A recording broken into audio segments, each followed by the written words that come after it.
When Marissa Devault got together with an old high school flame named Dale Harrell, the result appeared to be an ideal marriage. Marissa was happier than I'd ever seen her. But after almost 10 years and 2 children together, a tragic turn of events would leave friends wondering, was she hiding something? 911. Oh, please help. She told us that Dale had choked her. I was yelling and screaming. The attack would leave Dale fighting for his life. The brain surgeon is woken up in the middle of the night. But it would also leave Marissa exposed. They met on a website for sugar daddies. She would drive to Vegas and dance. He met Marissa at a strip club called Knockers. And lead to a shocking confession. I wanted her to know what it felt like. She just snapped. Gilbert, Arizona, January 14, 2009. It was 2:45 on Wednesday morning in this affluent Phoenix suburb. It's a nice area, a neighborhood that consisted of larger homes with some acreage. A quiet, safe place, usually. 911, where's your emergency? Hello? Help! Oh, please help. The Gilbert Police Department received a 911 call. There was a female. She was frantic. She was not very understandable. Ma'am, what's going on? Ma'am? Ma'am, what's going on? That call was terminated by the caller. The dispatcher wasn't sure just what was happening. It was just a weird scenario. But worried that the caller was in danger, the dispatcher immediately called the number back, and the distraught woman answered the phone. Hello? The caller was 31-year-old Marissa Devault, and she eventually managed to tell the dispatcher that her husband, 34-year-old Dale Harrell, had just attacked her. My husband was trying to hurt me. But when the dispatcher asked how Dale had tried to hurt her, Marissa broke down again. Ma'am, can you talk? Hello? It just was a really strange 911 call. Not real discernible what was going on at the time. The short calls had been enough to give the dispatcher Dale and Marissa's address, though. And units were already on their way when Marissa called again. Are they coming? Yes, ma'am, the police are coming. What is going on? Finally, Marissa gave the dispatcher more details. He was trying to strangle me. Does he have any weapons? Not anymore. What did he have? He had a hammer. Why did he have the hammer in his hand?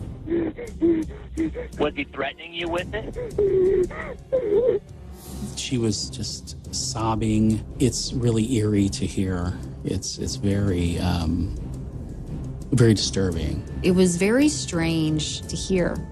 And she was still sobbing when the police arrived on the scene moments later. The officers and paramedics at the scene described her as hysterical.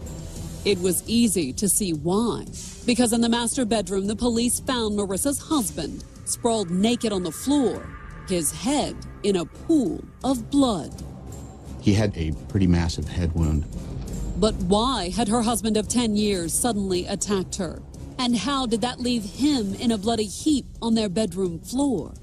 The answer lay buried behind the happy facade of Marissa's marriage.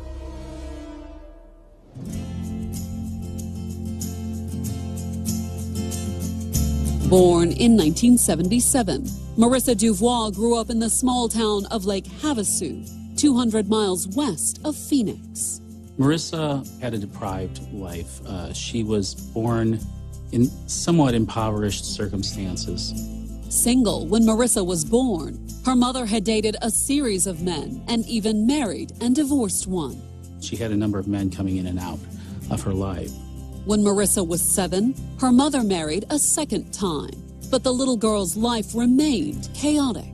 Her relationship with her parents was tumultuous, to say the least. And by the time she was a teenager, it had only gotten worse. According to one high school friend, Marissa thrived on drama. She wanted to be the center of attention, and if you weren't paying attention to her, then she would make sure you were. At least one person was paying attention to her, though. Her friend Mindy's twin brother, Dale. 3 years older than Marissa, Dale was a friendly and popular student at Lake Havasu High. Everybody loved him and looked up to him and thought he was a great guy. Dale had a sense of humor like nobody I've ever known. He kind of was a practical joker. But he also had a serious side. He was very smart, and he applied himself to everything that he did. Everything except going out with Marissa, that is. Although the two dated in high school, it wasn't serious by any means. They had a relationship for a very short time. After all, Dale was a senior and Marissa was only a freshman. Upon graduation, he went off to trade school and Marissa moved on in a big way. Dale may have been one of her first real boyfriends, but he was far from the last. She became a lot more sexually promiscuous. And when Marissa was 17, one casual hookup left her facing some serious consequences. She got pregnant. She's unsure, probably to this day, who the father of the child is. Marissa had the baby girl just after graduation and just before her 18th birthday. So she had to grow up quite early. Life wasn't easy for the struggling single mom. Marissa kind of would take odd jobs here and there. It was hard for her to make ends meet. But she always dreamed of a better life. And determined to better herself, she took classes part-time at a local community college. She talked about wanting to be a lawyer. Marissa talked about wanting to be an accountant, high-powered careers. Settling on one was a challenge, though. She was always changing her major. A major of the month wasn't the only instability in Marissa's life, either. After high school, the single mom went through a whole series of relationships until one day in 1997 when she ran into her old boyfriend, Dale Harrell. It had been 5 years since they had dated, but Dale, out of trade school and working as an air conditioning tech, had decided to try and rekindle their romance. Dale had called her and said, are you ready for a commitment with me now? Marissa said yes to a date, but by the time it was over, she was seriously considering the commitment, too. They both came back from their date seeming like they had a good time. More dates followed, and within 6 months, when Dale's job took him to Tempe, Arizona, Marissa and her daughter made the move with him. Marissa was happier than I'd ever seen her. She kept talking about maybe Dale was the one, maybe she could finally have a family life. In fact, the couple was seriously considering officially becoming a family. They were talking about getting married. For the moment, though, Dale focused on his career, while Marissa tried to start one, working as a makeup consultant, then for the phone company, and then a series of other jobs. She never really stuck with one job for a very long period of time. Not that it mattered all that much. Dale was making good money. In fact, they were doing so well that they were even able to lend a hand to their friend Amy Dewey in 1998. I was talking about moving out of my parents' house, and she suggested, why don't you come live with us? You can be the nanny. It was only a temporary arrangement, but for the next 6 months, Amy looked after Marissa's daughter. I enjoyed living with Marissa and Dale and supporting them in their relationship. And their relationship was definitely growing. In September of 1999, not quite a year after Amy moved out, Marissa and Dale were married. Dale was excited the day they got married. He wanted a family. And by the time Marissa turned 25 in November of 2002, she and Dale had added 2 more daughters to their family. Dale was an awesome father. He took that job just like any other job he had, 150%. Dale's actual job was going well, too. By 2008, not only was Marissa able to devote herself entirely to raising the kids and taking the occasional college course, they had also moved into a new home in the upscale Phoenix suburb of Gilbert. It's a beautiful area. They had a big piece of property. Marissa and Dale were doing so well that they had given another friend in need a place to stay, 31-year-old Stanley Cook. Back in 1998, Stan got into a motorcycle accident, and he had a traumatic brain injury. Stanley Cook has a memory problem. He has a short-term memory problem. Living on disability, Stanley was a former classmate of Marissa's. She and Dale offered him a similar arrangement to the one they had previously had with Amy Dewey. Take care of her children and do a lot of the housework in exchange for free rent. Marissa's daughters referred to him as Uncle Stan because he was a big part of their lives. Stanley Cook came across as a very sweet man. With Stan around, Marissa was even able to go back to work. In fact, it wasn't long after Stan moved in that she told Dale she'd found a part-time job with a man named Alan Flores. Marissa told us that Alan Flores was in real estate and he needed a secretary. Not that Marissa and Dale really needed the money. After more than 10 years with the company, Dale had risen far beyond a technician. His boss was going to make him partner. A beautiful new home, a big promotion for him, and a new job for her. 2009 was shaping up to be a banner year for Marissa and Dale. But then, just 2 weeks into the new year, a brutal attack and a frantic 911 call would leave the couple's happy, successful image smashed to pieces. You had a hammer.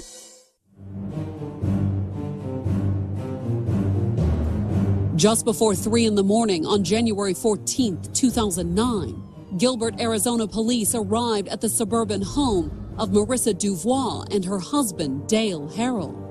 The 31-year-old mother of 3 had dialed 911 moments earlier, reporting that her husband of 9 years had just attacked her. You had a hammer. Despite what sounded like a vicious attack, Marissa was alive and well, although spattered with blood, when the police arrived on the scene. Miss Devault came out of the house and was frantic. One of the officers described her as throwing the telephone onto the driveway. She wasn't alone, though. Soon after Marissa stepped outside, a man followed her. But it wasn't her husband. It was the couple's roommate, 31-year-old Stanley Cook. Stanley Cook came out of the house, was contacted by officers, and was searched. They found a small pistol in his pocket. While one officer detained Stanley in the yard, others entered the house. They found Dale sprawled naked in the master bedroom, surrounded by a rapidly spreading pool of blood. They found Dale on the floor with kind of a fist-sized hole in his head. And it didn't appear to be the work of a small pistol. I would have assumed that there had been some type of shotgun blast or something. It was a very violent, bloody crime scene. While EMTs rushed Dale to the hospital, the police at the scene placed Marissa and Stanley in separate patrol cars and took their statements. But my husband and I were fighting. According to Marissa, the fight had begun when she told Dale she wanted to leave him. We were fighting over me asking for a divorce. And that had sent Dale into a rage, Marissa claimed. He was yelling at me and he had a hammer. He didn't hit her with it, though. Instead, she said that her husband had set the hammer down and then proceeded to choke her.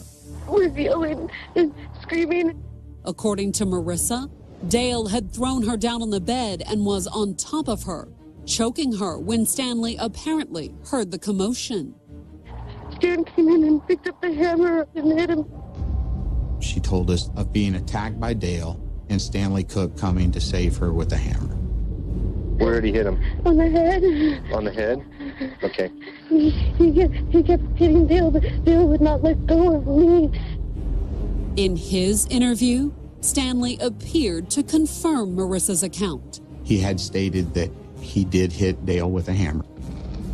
But when the police asked for details, they ran into a problem: Stan's old motorcycle accident. He suffered brain injury and had problems remembering. Stan's memory is very tenuous. He has very little memory. of what actually happened. At least that's what Stanley said. But the investigators suspected he might be using the old motorcycle accident as an excuse, that he might be deliberately hiding something. He didn't talk much after that. He invoked his rights. For the time being, the police took Stanley downtown so they could take his blood-spattered clothing and the gun he'd been carrying into evidence. Stanley Cook had been transported to the Gilbert Police Department and was being held there. Marissa, meanwhile, was taken to a nearby hospital. She had told us that she had been choked, so she needed to be checked out medically. The ER doctors couldn't find any serious injuries, but they did give Marissa something to calm her down, which showed when the investigators sat down with her at the hospital for a second interview. She seemed very personable, very easy to talk to. Yeah. However, when she did, several things she said didn't quite match what she'd already told the police at the crime scene.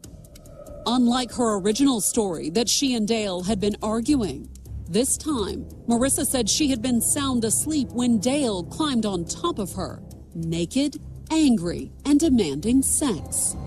I woke up to, you bitch. That was all that came out of his mouth.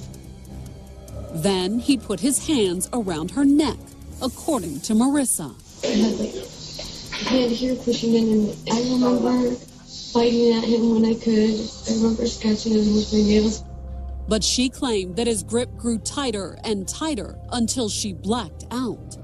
The last thing I remember seeing is Dale on top of me. And the next thing she knew, Stanley Cook was standing over Dale with a hammer in his hand.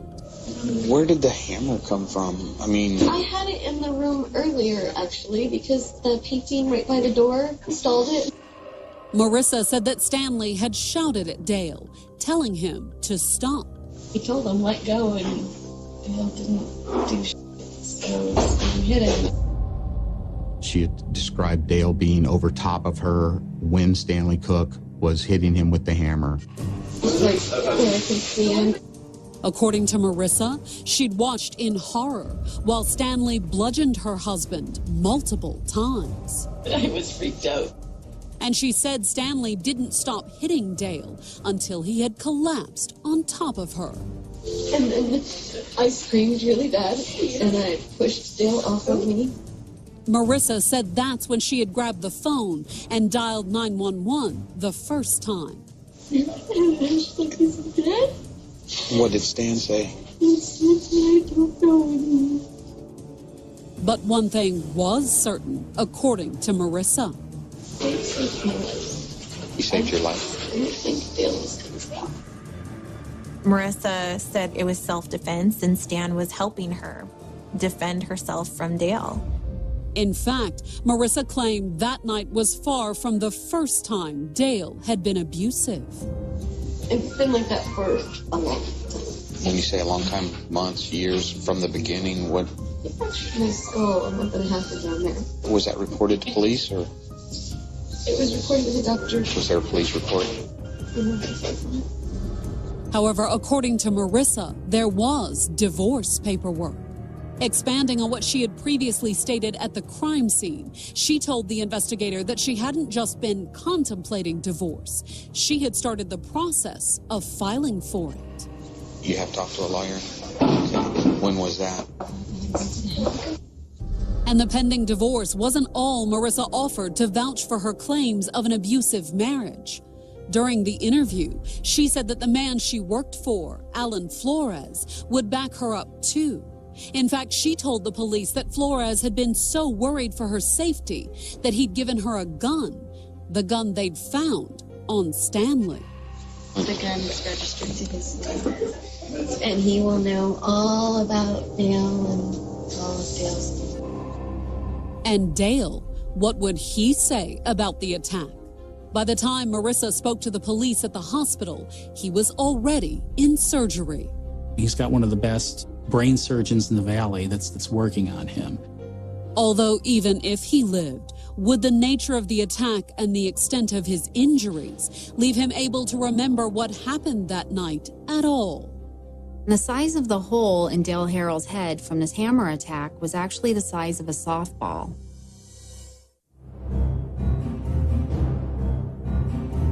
By the morning of January 14th, 2009, Marissa Devault's husband, Dale Harrell, was out of emergency surgery at a Scottsdale, Arizona hospital. The brain surgeon is woken up in the middle of the night and told that he's got a severe case and the surgery is performed. Dale is stabilized. Dale had been seriously injured just hours earlier after allegedly launching a vicious attack on Marissa. She told us that Dale had choked her unconscious and that when she came to, Stanley Cook was in the room and was hitting Dale in the head with a hammer. The couple's roommate, Stanley, had confessed to beating Dale with the hammer and was being held in custody. But considering that a brain injury resulting from an old motorcycle accident had left his memory impaired, the investigators weren't quite sure just what to make of his confession. Police are looking at Stan, but they're still trying to figure out exactly what really went on. According to Marissa, that night was hardly the first time Dale had attacked her. She says she was a battered woman and a victim of abuse. She also said that a man named Alan Flores would back up those claims. She described him as her boss. However, before they even talked to Flores, the investigators had their doubts about Marissa's abuse story. Marissa described Dale being on top of her as he was hit with the hammer. But the blood-soaked pillow on the couple's bed suggested something else entirely. He was attacked while he was sleeping in the bed. She wasn't, in fact, being attacked. So within 24 hours of the beating that put Dale Harrell in the ICU, the police had let Stan go, convinced that his confession had been a lie. The blood evidence tells quite a different story. But would Marissa change her story when confronted with the evidence? At 3 o'clock that afternoon, the investigators asked her down to the police station for another videotaped statement. We've had a long day. It's been a long night. Marissa appeared more than willing to talk. She was calm. Her demeanor was cooperative with the police. And unaware her claim that Dale had attacked her had been exposed as a lie by the blood evidence, she stuck to her earlier story about being trapped in an abusive marriage. He slapped me and he scratched my eye. He popped my shoulder out of joint.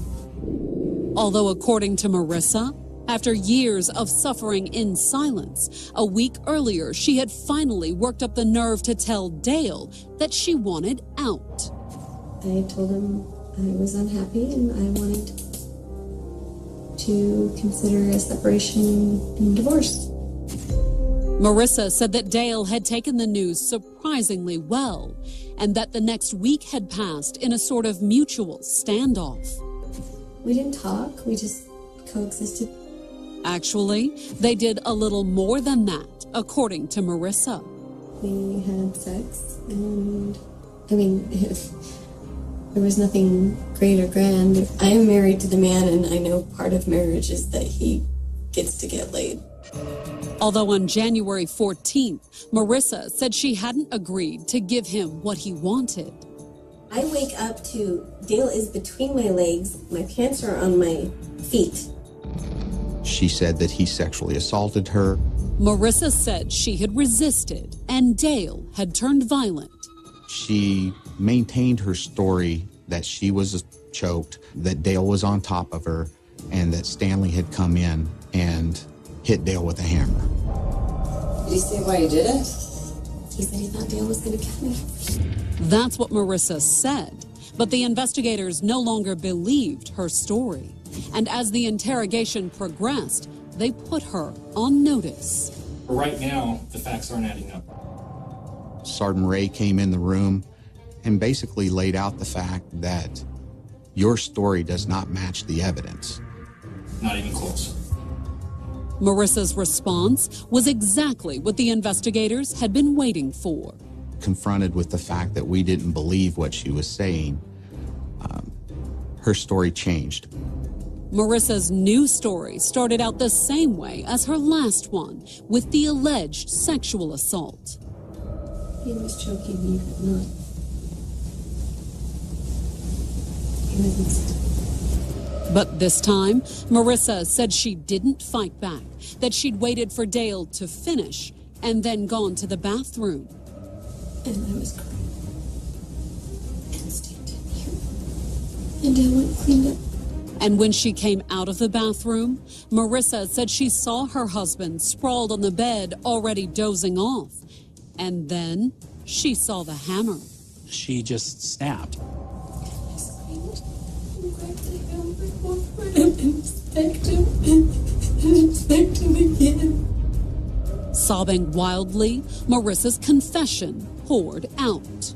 I said, "You don't own me," and I just and I hit with both hands and I just kept hitting him. She hit him as many times as he had hurt her. I just wanted him to feel every time he's ever touched me, and I wanted him to know what it felt like. And she said she was still hitting her husband when Stanley heard the commotion, came into the room, and took the hammer from her hands. And I didn't mean to hurt him like that. Her confession over, the investigators placed Marissa under arrest for attempted murder. The story she was telling matched the evidence perfectly. But the fact that it was believable didn't make the news of her arrest any less of a shock for friends and family. I was stunned. I never would have imagined Marissa would go this far. How, is this for real? It was a question that investigators would soon be asking too. After Marissa's arrest, they kept digging, checking up on the parts of her story the forensic evidence couldn't confirm. Things that she had said, injuries that she had claimed to have at Dale's hand. And that's when Marissa's story started to unravel yet again. I was unable to find any medical records that documented an injury related to domestic violence. I was coming up with dead ends. There's been no indication since the time that they've been married that he's ever been brutally violent or violent at all towards her. Marissa had been brutally violent towards Dale, though. While the investigators checked into her claims of abuse, the beating he'd suffered at his wife's hands left him in the ICU, alive, but not much more. They did a CT scan and an MRI on him, and he was a vegetable. Confronted with the sad truth, Dale's family made a tough decision. They decided to take him off life support. We knew that was not a way that he would want to live. And on February 9th, 3.5 weeks after Marissa had smashed his skull with a hammer, Dale Harold was dead. We let him slip away. The decision to take Dale off life support had serious repercussions for Marissa, too. Days after his death, the Maricopa County DA's office upped the charges against her from attempted murder to first-degree murder. And that wasn't all they did. The prosecutors make a decision to file a death penalty allegation.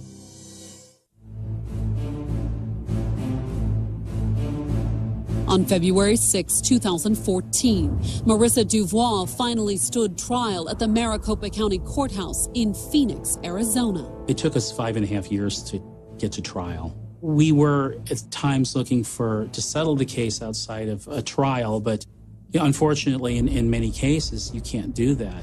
She was charged with the brutal 2009 murder of her husband, Dale Harold. You had a woman who caved her husband's head in with the hammer. And if convicted, the 36-year-old mother of 3 faced a possible death sentence. Marissa just didn't seem to fit a defendant that you think would be on trial for first-degree murder in a death penalty case. At the time of her arrest, Marissa had confessed to bludgeoning Dale. But Marissa also claimed that she had suffered for years in an abusive marriage. The defense said Marissa Devault was a battered woman. And according to Marissa, on the night of his death, Dale had finally pushed her past the breaking point. It was our contention that she was raped on that night, that she blew up, she just snapped. But when the prosecutor delivered her opening statement in court that morning, she argued that Dale's death was anything but a spur-of-the-moment act. The night she killed Dale Harrell was planned. In fact, the prosecution revealed that nothing about the middle-class wife and mother was what it appeared to be.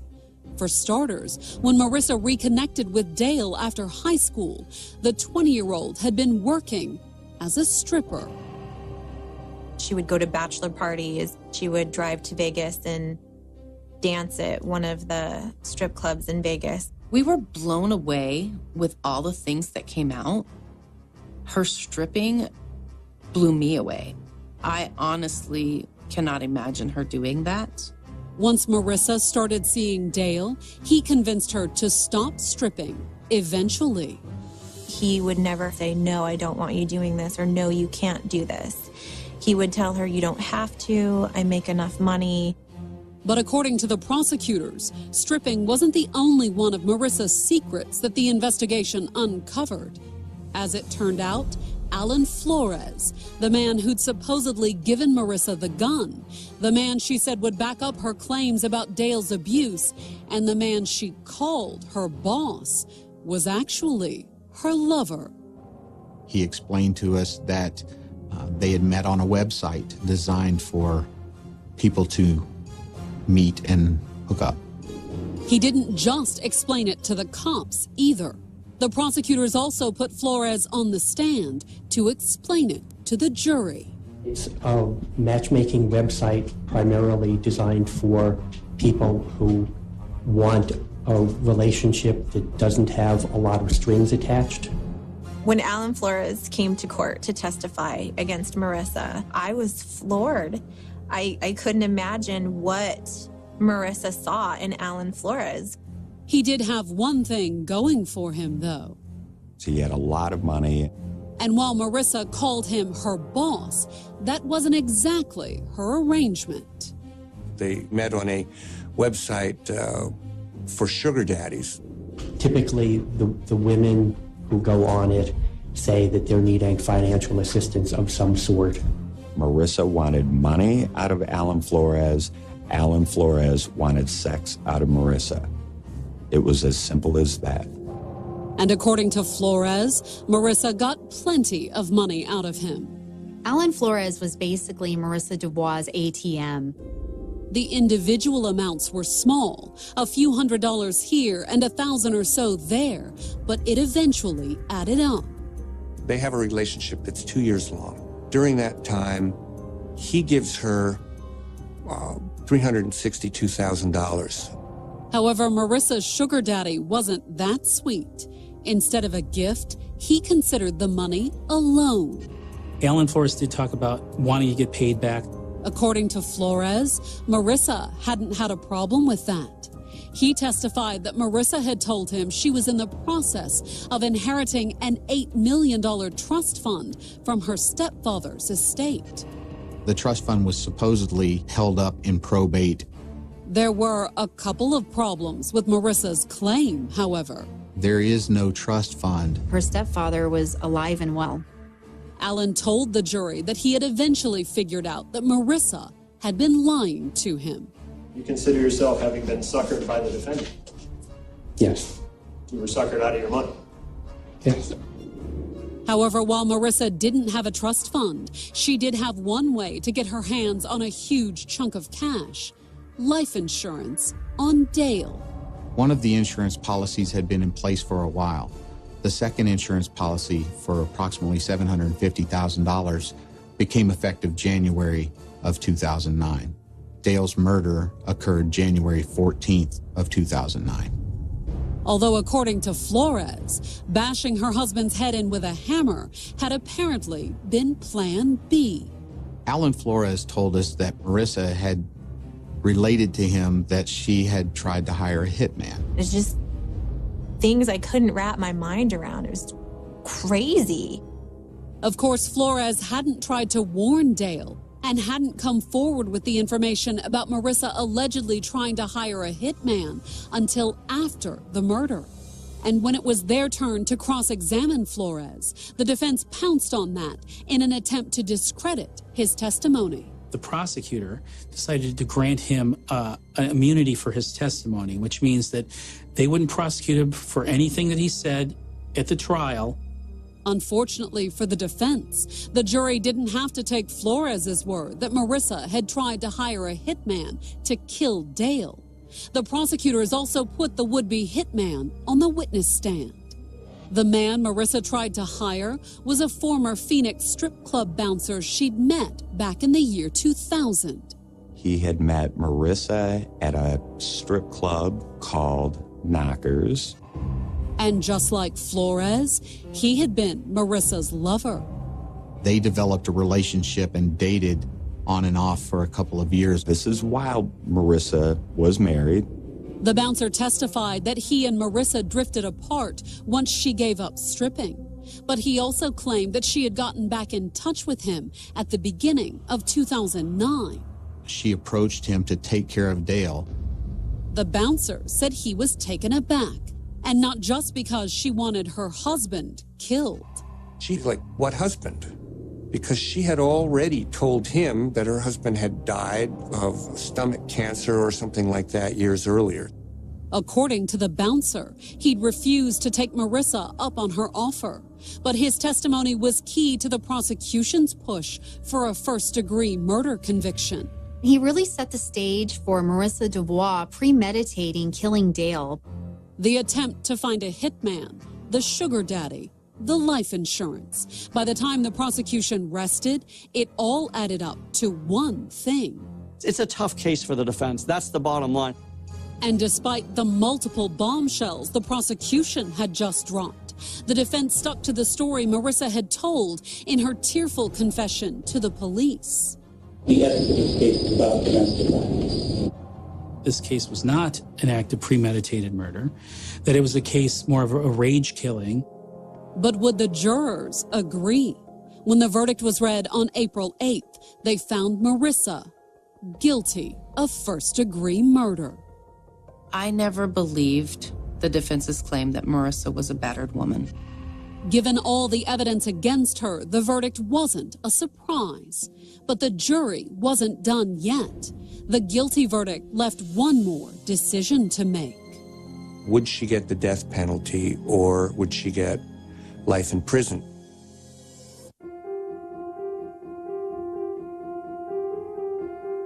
On April 17, 2014, Marissa Devault was back in a Maricopa County, Arizona courtroom. 9 days earlier, the jury had found the 36-year-old mother of three guilty of first-degree murder. I was relieved. I was afraid that this jury was thinking and believing these stories that my brother was abusive. But now the jury had an even tougher decision to make. Deciding between life or death as punishment. However, before they made their decision, Marissa addressed the court for the first time, offering a tearful apology. And I'm really sorry. Not only for my actions, but for everyone I hurt. Most of all, the children she had robbed of their father. Our children will have to carry this for the rest of their lives. And then she wrapped up her statement by begging the jury to spare her life. I don't know if I can be useful to anybody in this world or in any way to life in this world, but I would like the opportunity to try. Just as emotional, Marissa's three daughters, aged 18 to 11, also read letters asking the jury for mercy. It was all we could do as a jury not to show we were affected emotionally by this. But it did show in the end. The jury sentenced Marissa to life in prison. I believe that there is no question that the daughters of Marissa Devault saved her life. However, there was still the possibility of parole And this time, it wasn't up to the jury.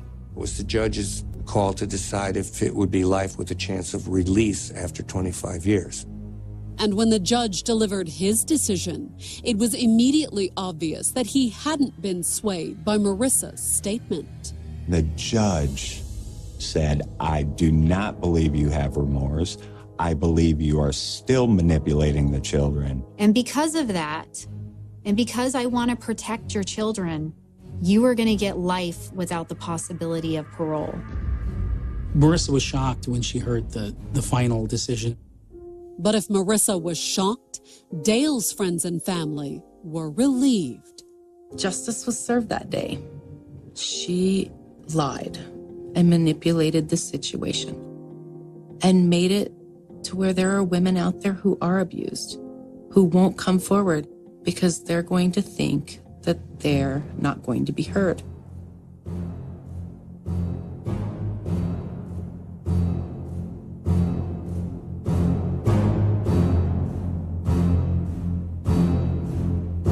September 16th, 1970. Palermo, Sicily. As daylight faded over the city and evening settled across the streets, a journalist was driving home. It should have been an ordinary end to an ordinary day. The road was familiar. The destination was familiar. Home was only a few steps away. But Mauro DeMauro would never make it through his front door. More than half a century later, nobody can say with certainty what happened during the final moments of his life. His body has never been found. No grave exists. No definitive reconstruction of his last hours has ever emerged. The mystery remains one of Italy's most enduring unsolved cases. And perhaps most troubling of all, Mauro DeMauro vanished at the exact moment he appeared to be getting closer than ever to a secret he believed could shake an entire nation. This is not merely the story of a missing man. It is the story of a journalist. A journalist who spent years investigating corruption, power, politics, and organized crime in one of the most dangerous environments in Europe. A journalist who may have uncovered something powerful people desperately wanted hidden. And a journalist who disappeared without a trace. To understand why his disappearance continues to haunt Italy, we have to begin not with the investigation, not with the court cases, and not with the theories that would emerge decades later. We begin on a quiet street in Palermo, Via delle Magnolie.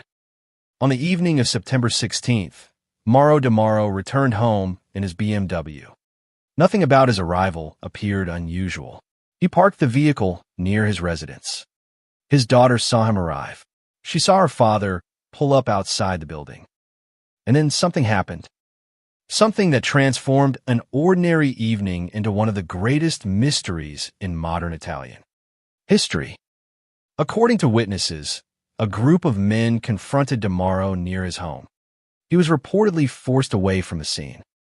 He never entered the apartment. He never spoke to his family again. He never returned to work. He simply vanished. In many missing person cases, investigators have at least a starting point. A body, a crime scene, physical evidence, a clear timeline. In the disappearance of Mauro DeMauro, almost none of those things existed. There was only absence. The absence of a man. The absence of answers. And eventually, the absence of hope that he would ever be found alive. When authorities realized that the journalist had disappeared, a massive search operation was launched. Police officers, carabinieri, search dogs, and helicopters were deployed. Thousands of personnel participated in efforts across Sicily. The response reflected a growing concern among investigators that this was not as simple. Disappearance. Mauro DeMauro was not an ordinary citizen. He was one of the most prominent investigative journalists in Sicily. A man known for asking difficult questions. A man known for pursuing stories that others avoided. A man who had spent years reporting on the intersection of power, corruption, and organized crime. The search was extensive. Yet every day that passed seemed only to deepen the mystery. No confirmed sightings. No ransom demands. No communication. No trace.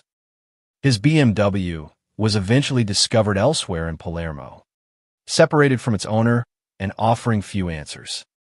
The vehicle's recovery did little to clarify what had happened. Instead, it reinforced a troubling possibility. Someone had taken Mauro Demaro. Someone had planned it. And someone had succeeded in making him disappear. As weeks became months and months became years, another possibility began to take shape. Perhaps Mauro Demaro had not simply been kidnapped. Perhaps he had become the victim of something that Sicily knew all too well. A lupara bianca. The phrase carries a chilling meaning. In mafia terminology, a lupara bianca refers to a murder in which the victim's body is hidden so completely that no remains are ever recovered. No funeral can be held. No burial can take place. Families are denied even the certainty of death. Only uncertainty remains. It is a particularly cruel form of violence because it extends beyond the victim.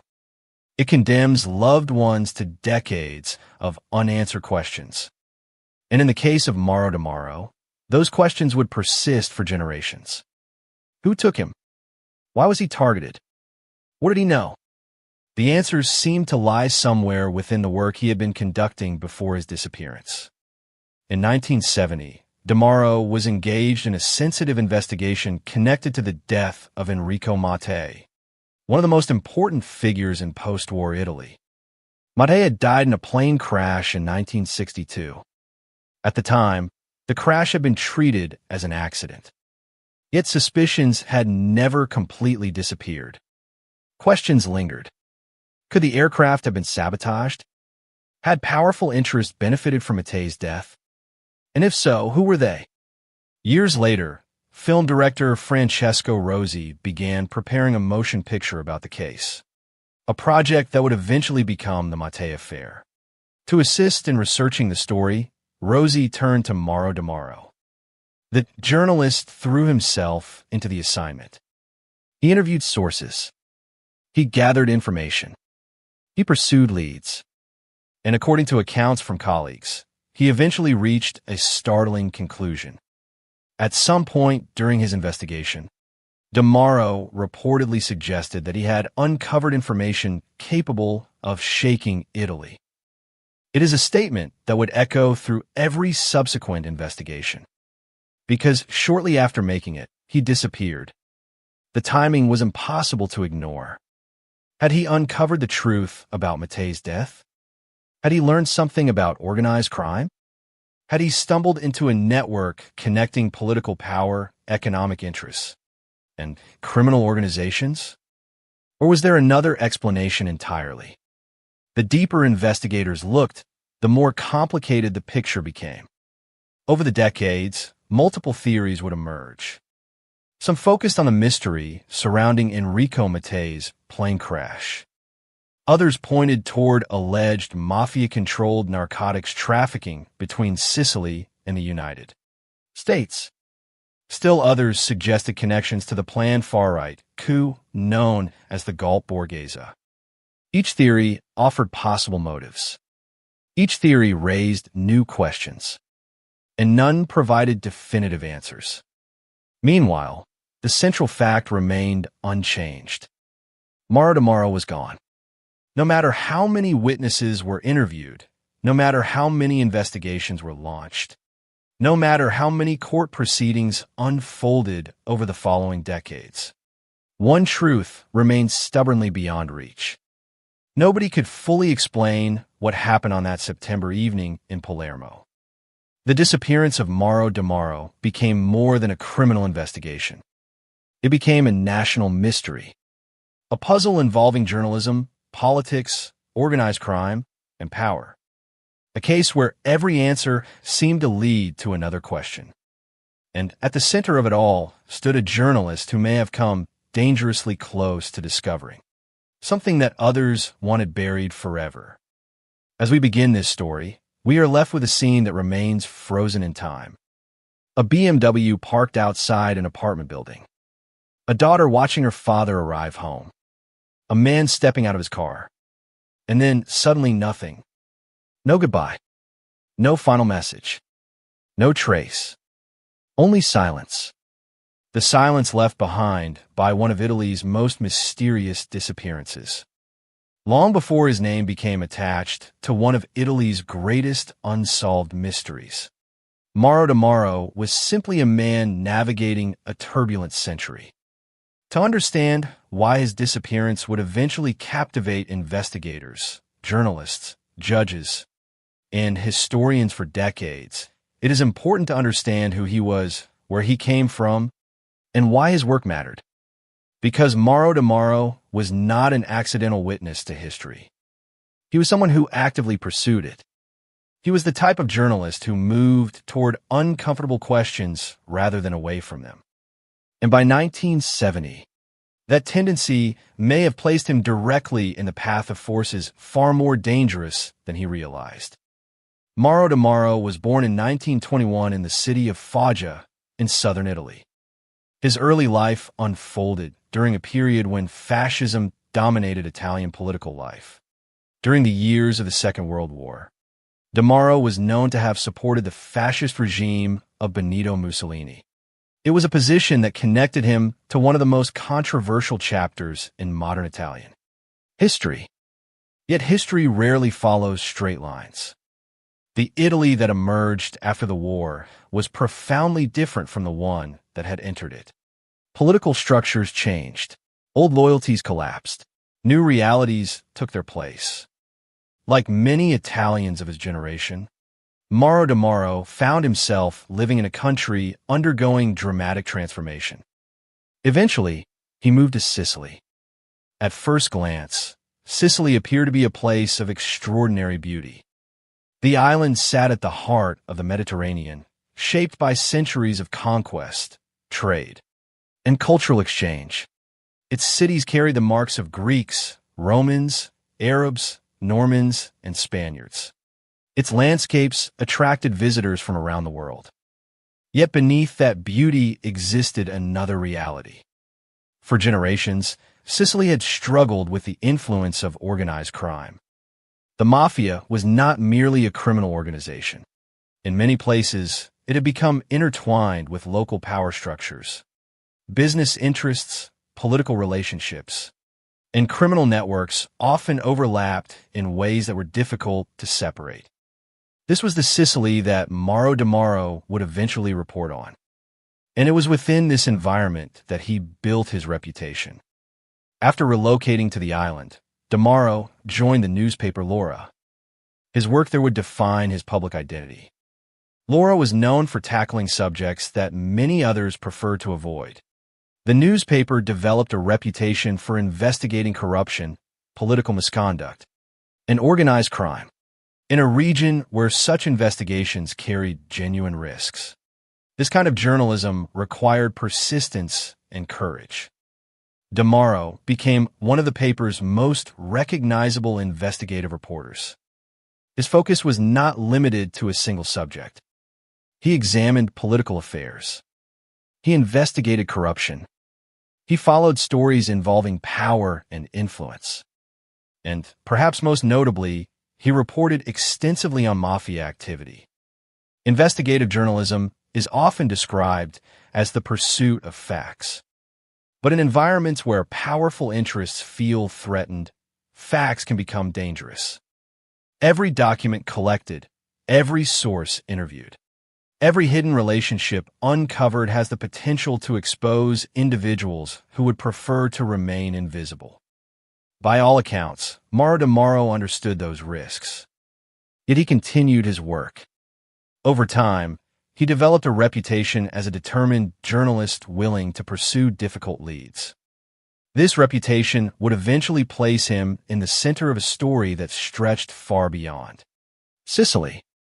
A story involving politics, a story involving power, and a story involving death.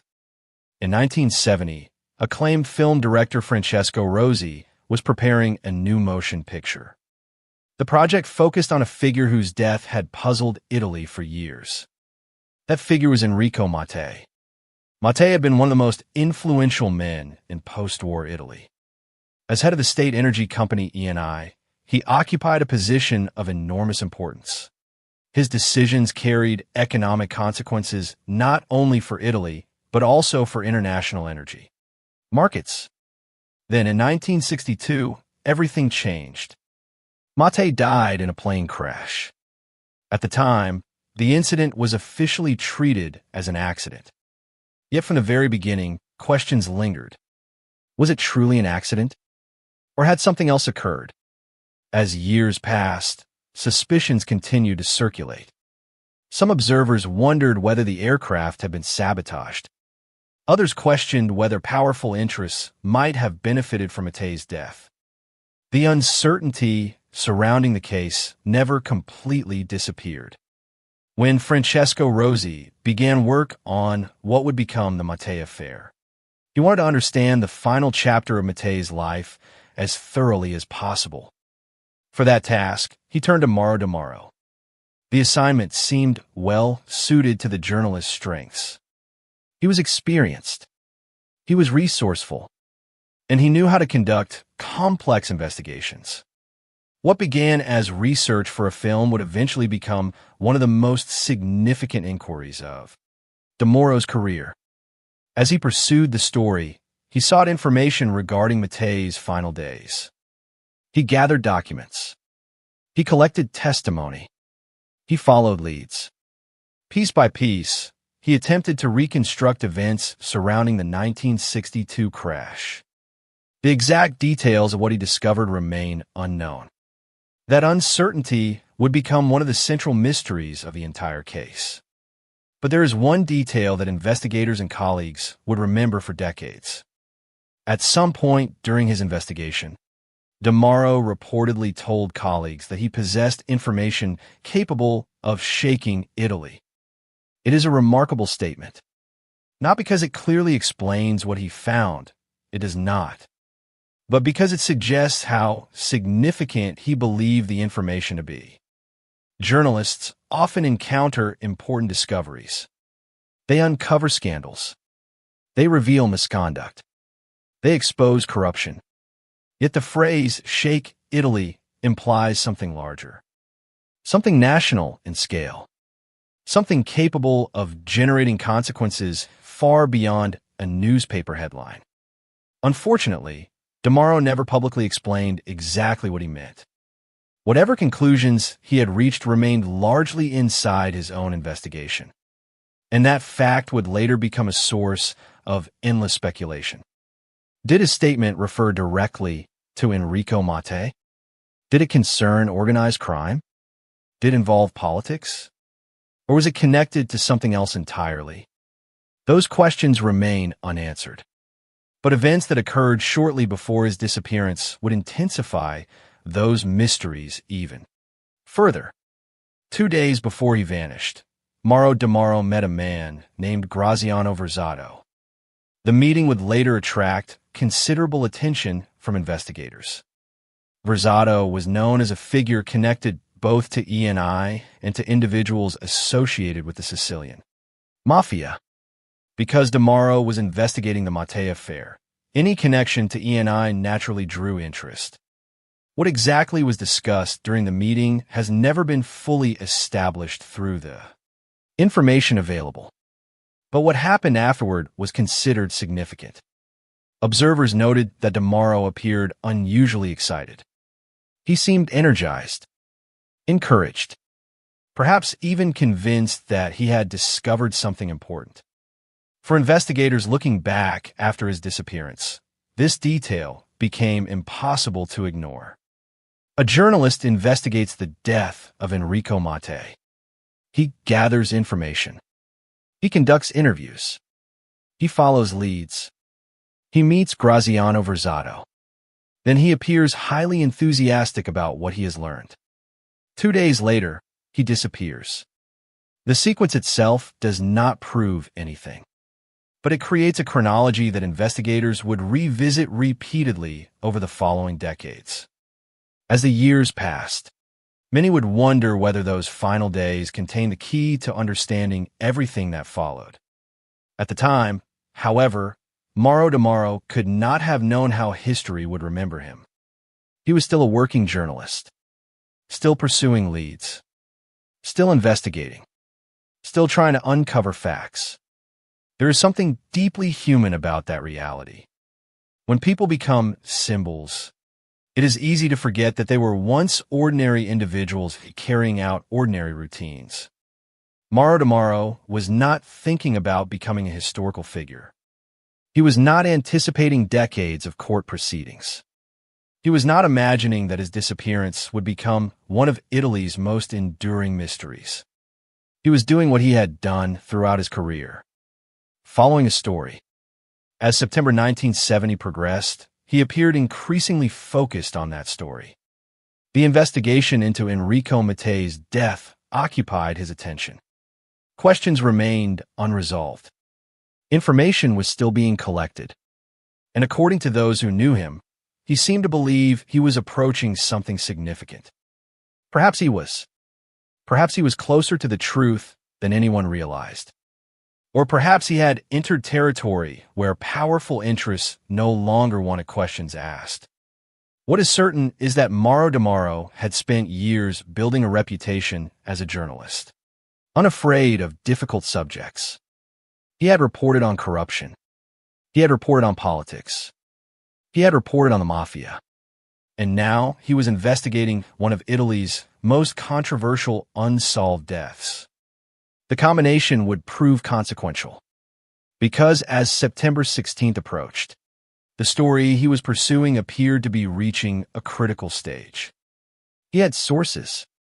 He had information. He had confidence that he was uncovering something important. And then, without warning, the investigation stopped.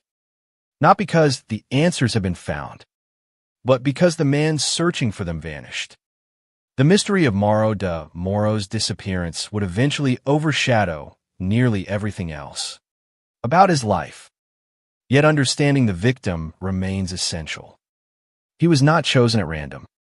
He was not an accidental participant in larger events. He was an investigative journalist whose work placed him at the intersection of politics, organized crime, and one of Italy's most enduring national mysteries. And in the days before he disappeared, all signs suggested that he believed he was getting closer than ever to the truth. By September 1970, Mauro DeMauro was deeply immersed in one of the most sensitive investigations of his career. For weeks, perhaps longer, he had been gathering information related to the death of Enrico Matte. He had spoken with sources. He had examined documents. He had pursued leads connected to a case that continued to generate questions nearly a decade after the fatal plane crash. Those around him had noticed something unusual, according to accounts later recalled by colleagues. DeMauro appeared increasingly convinced that he was approaching an important discovery. His reported statement that he possessed information capable of shaking Italy would become one of the most frequently repeated details associated with the case. Yet on the evening of September 16, 1970, none of those questions seemed destined to become part of a national mystery. At least not at first. The day itself began like countless others. There was no public indication that Mauro DeMauro was about to disappear. No warning. No obvious sign of danger. No indication that the final chapter of his life had already begun. As evening approached, Palermo moved through its ordinary routines. People returned home from work. Families gathered for dinner. Traffic flowed through the city streets. Life continued as it always had. Somewhere within that familiar rhythm, Mauro DeMauro was driving home. His destination was his residence on Via del Magnoli. It was a route he knew well, a journey he had likely made countless times before. Nothing in the available records suggests that he expected anything unusual to happen when he arrived. Nothing suggests that he anticipated danger waiting outside his own home. And yet, according to the information that would later emerge, danger may have already been there. As DeMauro reached Via del Magnoli, He parked his BMW near the residence. One of the most significant witnesses in the timeline was his daughter. She saw her father arrive. It is an ordinary detail, the sort of moment most families would never remember under normal circumstances. A father returning home. A daughter seeing him pull into place. The end of another day. But ordinary moments often become extraordinary after tragedy. Years later, that brief observation would remain one of the last confirmed sightings of Mauro DeMauro alive. He had arrived. He had parked. He was only steps away from home. Yet he would never enter the apartment. That fact remains one of the most haunting aspects of the entire case. Home was within reach. Safety appeared close. His family was nearby. And still, he disappeared. What happened next has been reconstructed through witness accounts. According to those accounts, a group of men confronted DeMauro outside the residence. The encounter appears to have unfolded rapidly. There is no indication in the available information that DeMauro successfully escaped. There is no evidence that he returned to the building. Instead, witnesses reported that he was forced away from the scene. The details remain incomplete. No comprehensive account exists that fully explains every moment of the confrontation. But the overall picture that emerged was deeply troubling. This was not a man who had wandered off voluntarily. This was not a case in which a person simply failed to return home. Witness testimony suggested something far more serious. Mauro DeMauro had been taken. The implications were immediate. If the witnesses were correct, then the disappearance was not an accident. It was not spontaneous. It involved multiple individuals, and it appeared organized. The significance of that realization would become clearer as investigators examined the evidence available to them. One of the most important pieces of that evidence was DeMauro's car. At some point after his disappearance, his BMW was located elsewhere in Palermo. The discovery raised more questions than answers. A vehicle without its owner. A journalist gone without explanation. A crime scene that offered little certainty. Investigators now faced a troubling reality. The last known moments of Mauro DeMauro's life appeared to involve an organized abduction carried out in front of witnesses. Yet despite that fact, the perpetrators had vanished. And so had their victim. The disappearance immediately alarmed those closest to him. For family members, the situation was almost impossible to comprehend. One moment he had been returning home. The next he was gone. No message followed. No explanation arrived. No contact was made. Hours passed. Then more hours. The uncertainty grew heavier. For colleagues at Laura, the disappearance carried additional implications. They knew the nature of DeMauro's work. They understood the subjects he investigated. Corruption, politics, organized crime, and most recently, the death of Enrico Mattei. These were not ordinary topics. Investigative journalism often places reporters in difficult situations. But Sicily in 1970 presented particular dangers. Questions naturally emerged.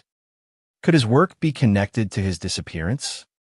Had one of his investigations provoked retaliation? Had he uncovered information someone wanted hidden? At that stage, nobody knew. But the possibility could not be ignored. As concern intensified, authorities launched an extensive search operation. The scale of the response reflected the seriousness of the situation. Police officers were mobilized. Members of the Carabinieri participated. Search dogs were deployed. Helicopters joined the effort. Thousands of personnel became involved in attempts to locate the missing journalist. Across Sicily, investigators searched for evidence. Any evidence. A location. A witness. A clue. Something capable of explaining what had happened on Via del Magnoli. But as days passed, results failed to materialize. No confirmed location was identified. No trace of Demaro emerged. The search continued. The mystery deepened. Each unsuccessful day carried its own significance. In many investigations, time becomes the enemy. Witness memories fade. Physical evidence disappears. Opportunities narrow. For the family, every day without answers represented another day of uncertainty. For investigators, every day without progress increased the difficulty of the task before them. And for those who feared the worst, every day without contact reduced the likelihood that Mauro Demaro would ever be found alive. As the search expanded, attention increasingly focused on the possibility that this was not merely a disappearance. It might have been something more deliberate, something more permanent, something deeply familiar within the history of Sicilian organized crime. A lupara bianca. The phrase translates imperfectly into English, but its meaning is unmistakable. It refers to a murder in which the victim's body is concealed so completely that no remains are ever recovered. No funeral, no grave, no final confirmation, only absence. The concept occupies a unique place within mafia history because it serves multiple purposes. Simultaneously, the victim disappears, the evidence disappears, and certainty disappears as well. Families are left without closure. Investigators are left without physical proof. The crime becomes more difficult to reconstruct. In the case of Mauro Demaro, the possibility of a lupara bianca became increasingly difficult to ignore. Search efforts produced no body. No burial site was identified. No remains were discovered. The journalist had vanished so completely that even establishing the circumstances of his death became extraordinarily difficult. Yet despite the lack of physical evidence, many observers struggled to believe that the disappearance had occurred randomly.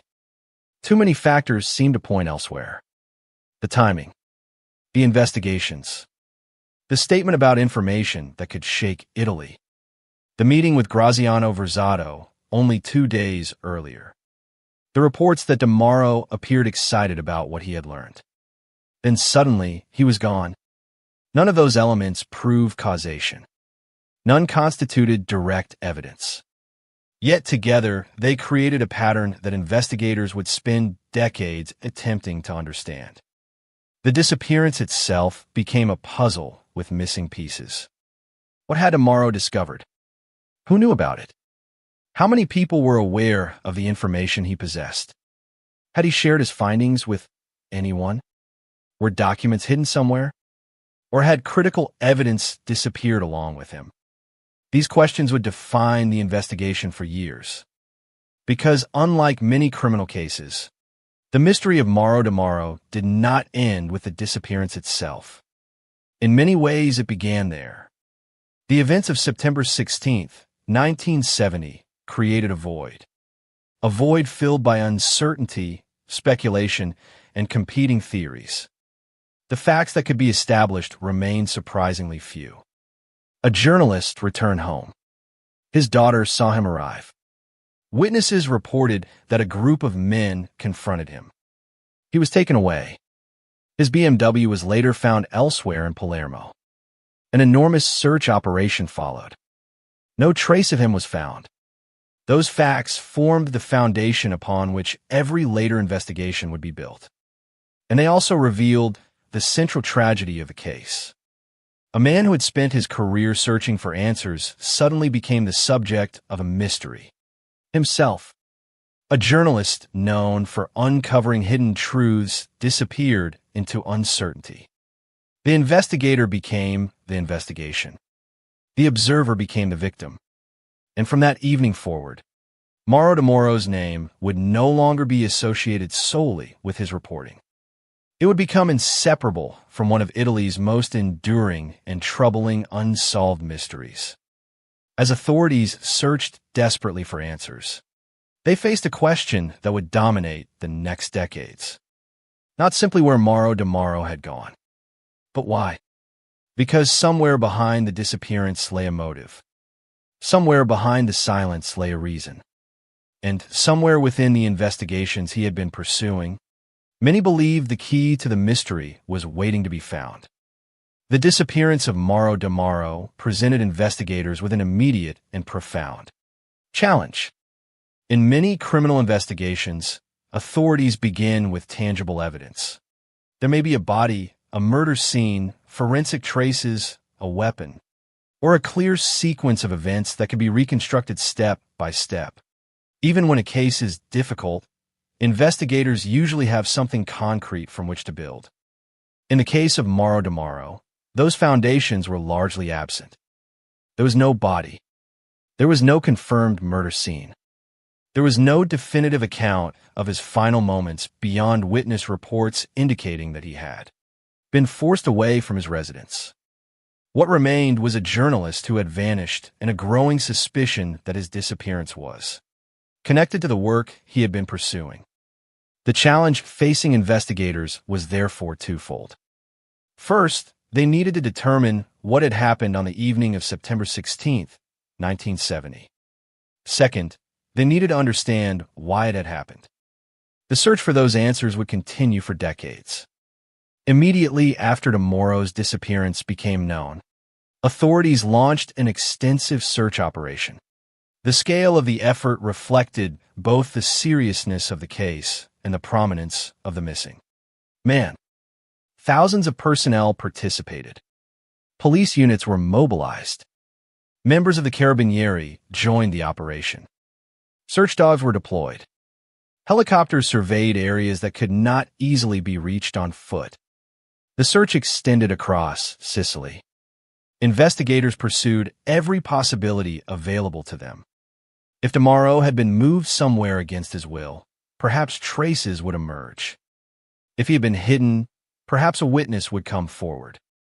If there had been mistakes during the abduction, perhaps evidence would eventually surface.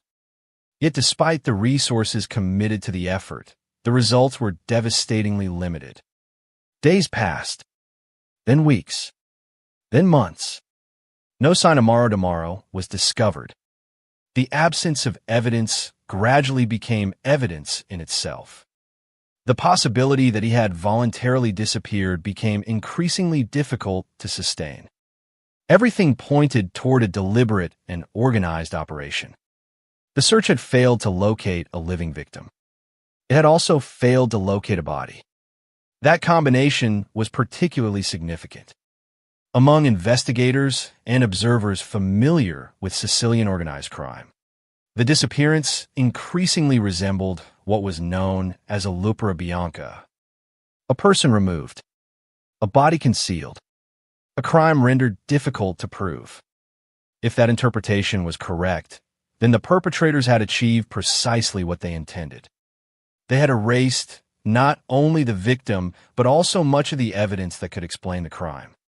As the search yielded little progress, investigators turned their attention toward motive. What had Mauro DeMauro been working on before he disappeared? Who might have felt threatened by his activities? And perhaps most importantly, what information had he discovered in the days leading up to September 16th? Those questions would eventually produce several major investigative theories. None would fully solve the case. Yet each offered a possible explanation for why a prominent journalist might have been abducted and murdered. The first and most influential theory centered on the death of Enrico Mattei. Even before DeMauro disappeared, Mattei's death had remained controversial. As head of ENI, Mattei had occupied a position of enormous influence within Italy's energy sector. His death in a 1962 plane crash was officially regarded as an accident, but suspicions persisted over whether sabotage had played a role. When Francesco Rosi began preparing the Mattei affair, he sought to understand the circumstances surrounding that crash. DeMauro became part of that effort. The journalist conducted research into Mattei's final days. He gathered testimony. He collected information. He pursued leads that might clarify what had happened. Then came the statement that would echo throughout every later investigation. According to colleagues, DeMauro indicated that he possessed information capable of shaking Italy. Those words immediately attracted attention after his disappearance. Investigators naturally wondered whether the information he referenced was connected to Mattei. If so, what exactly had he uncovered? The available evidence did not provide a definitive answer.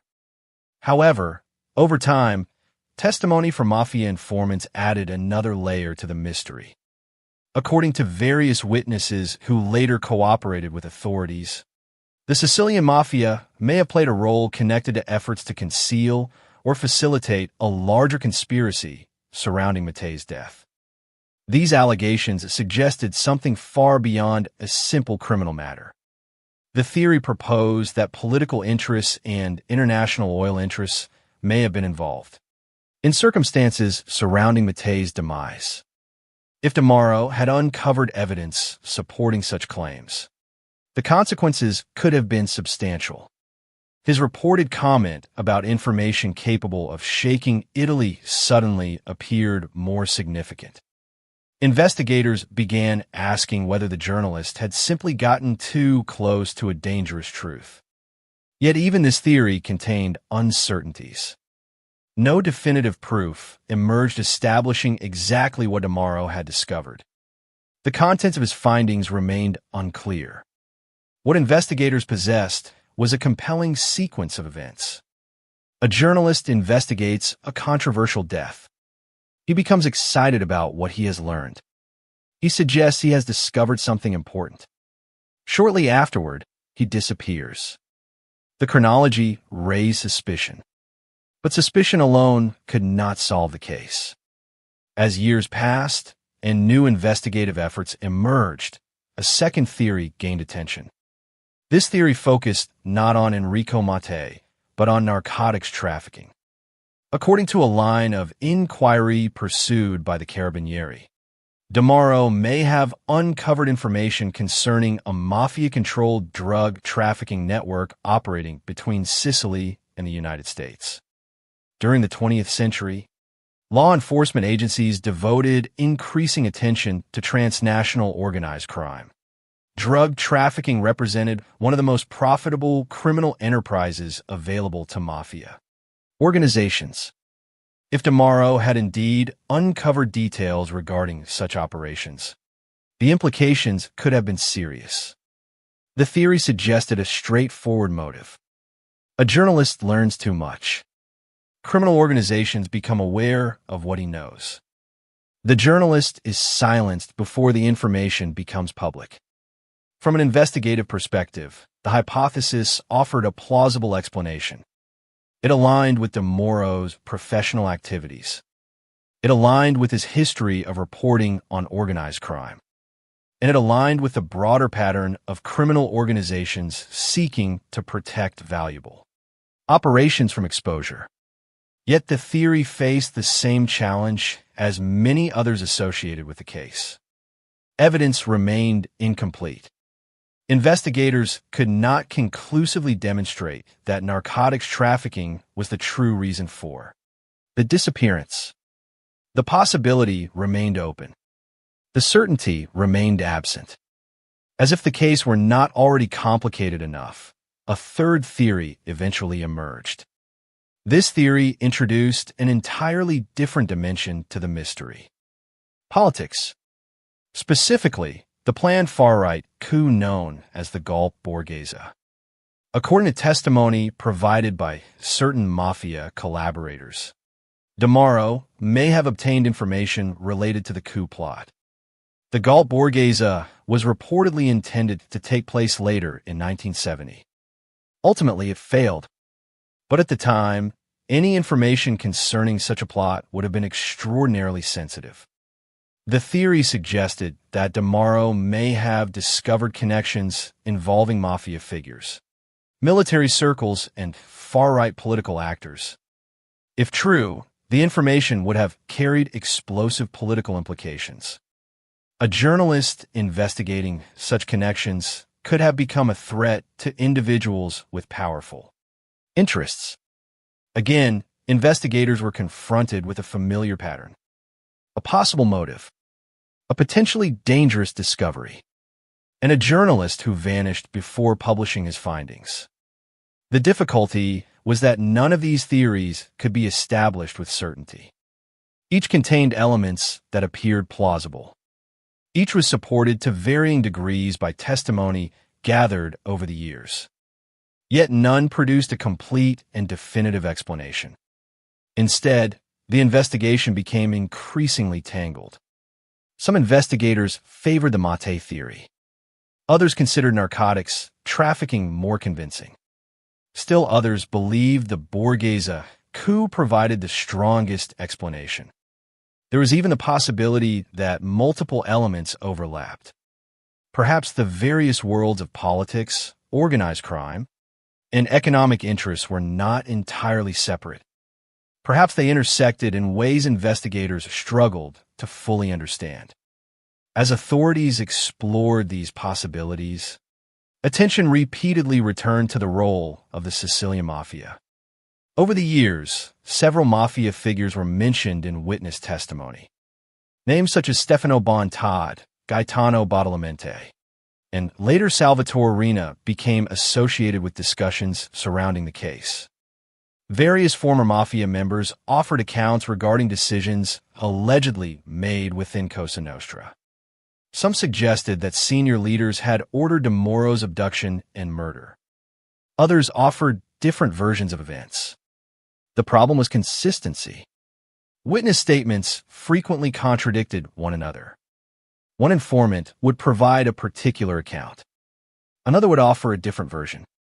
Details varied. Responsibilities shifted. Timelines changed. For investigators attempting to establish historical truth, the contradictions created enormous difficulties. Mafia testimony often proved valuable because insiders possessed knowledge unavailable elsewhere. At the same time, such testimony required careful scrutiny.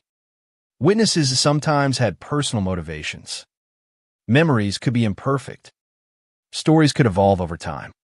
As a result, investigators found themselves navigating a maze of competing narratives. The more testimony accumulated, the more complicated the case became. One issue remained especially troubling: the location of Mauro DeMoro's body. Without physical remains, many questions remained impossible to answer conclusively. Years after the disappearance, some cooperating mafia witnesses offered an explanation. According to their accounts, DeMoro's body had initially been buried beneath a bridge near the Oreto River. If true, this would have represented the first concrete indication of what happened after the abduction. Yet the story did not end there. The same witnesses claimed that mafia leaders later became concerned that the burial site might eventually be discovered. According to these accounts, the body was exhumed. It was then allegedly destroyed using acid. The explanation fit the logic of a Lupera Bianca. A body hidden once, then hidden again. Evidence erased. Certainty eliminated. But once more, investigators encountered a familiar obstacle. There was no physical proof conclusively verifying the story. No remains were recovered. No forensic evidence definitively confirmed the account. The allegations remained allegations. Possible, perhaps even plausible, but ultimately unproven. And so the investigation entered a frustrating cycle that would define the case for decades. Every lead generated questions. Every answer contained uncertainty. Every theory explained some aspects of the disappearance while leaving others unresolved. What investigators did establish with increasing confidence was that Mauro DeMoro's disappearance almost certainly was not random. Too many factors pointed toward a deliberate act. Too many witnesses described an organized abduction. Too many later accounts connected the case to powerful interests. Yet establishing responsibility proved far more difficult than recognizing the likelihood of foul play. The result was one of the most complex investigations in modern Italian history. A case involving journalism, organized crime, politics, international interests, and a missing man whose final discovery may have vanished along with him. Years became decades. Investigators changed. Witnesses came and went. New testimonies emerged. Old theories resurfaced. But the fundamental mystery endured. Somewhere within the conflicting accounts, the unanswered questions, and the lost evidence lay the truth about what happened to Mauro Demaro. The tragedy was that every effort to uncover that truth seemed to reveal just how effectively it had been concealed. As the years passed, the disappearance of Mauro Demaro evolved from an active missing person investigation into something far more complicated. It became a historical puzzle, a legal challenge, a national mystery, and, perhaps most frustratingly, a case in which the passage of time seemed to deepen uncertainty rather than reduce it. In many criminal investigations, the first years are the most important. Witnesses remember details more clearly. Physical evidence is still available. Documents remain accessible. Investigators can pursue leads before they disappear. The Demaro case followed a different path. The absence of a body, the lack of definitive physical evidence, and the complexity of the potential motives created obstacles from the very beginning.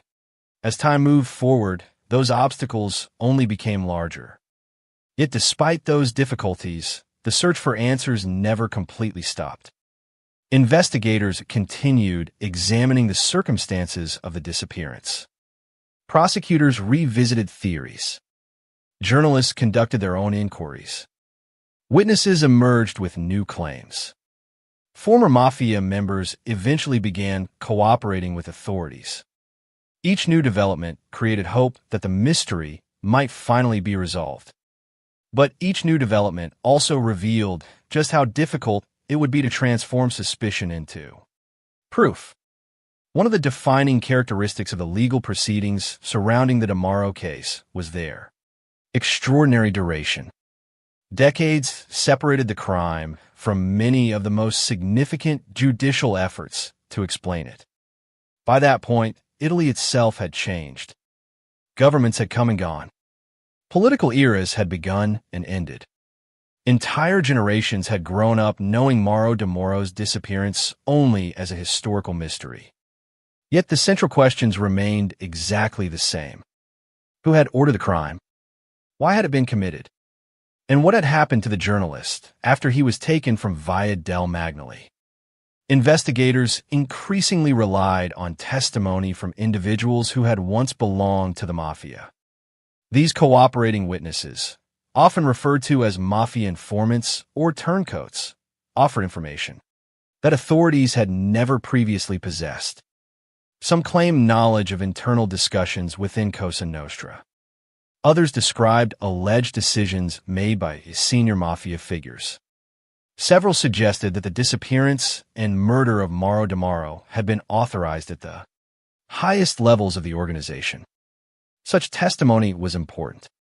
For years, investigators had suspected mafia involvement. Now, they appear to have insiders willing to discuss what had happened. At first glance, this seemed like a breakthrough. Yet the reality proved more complicated. The accounts provided by different witnesses frequently failed to align perfectly. Some witnesses emphasized one motive. Others emphasized another. Some described particular individuals as central figures. Others offered different names. The inconsistencies created serious problems within a courtroom environment. Criminal convictions require evidence that can withstand rigorous examination. A theory may appear convincing. A witness may seem credible. But when accounts conflict, establishing certainty becomes extraordinarily difficult. The Demaro investigation, therefore, found itself trapped between two realities. On one side stood a growing body of testimony suggesting mafia involvement. On the other stood the challenge of proving precisely how that involvement had occurred.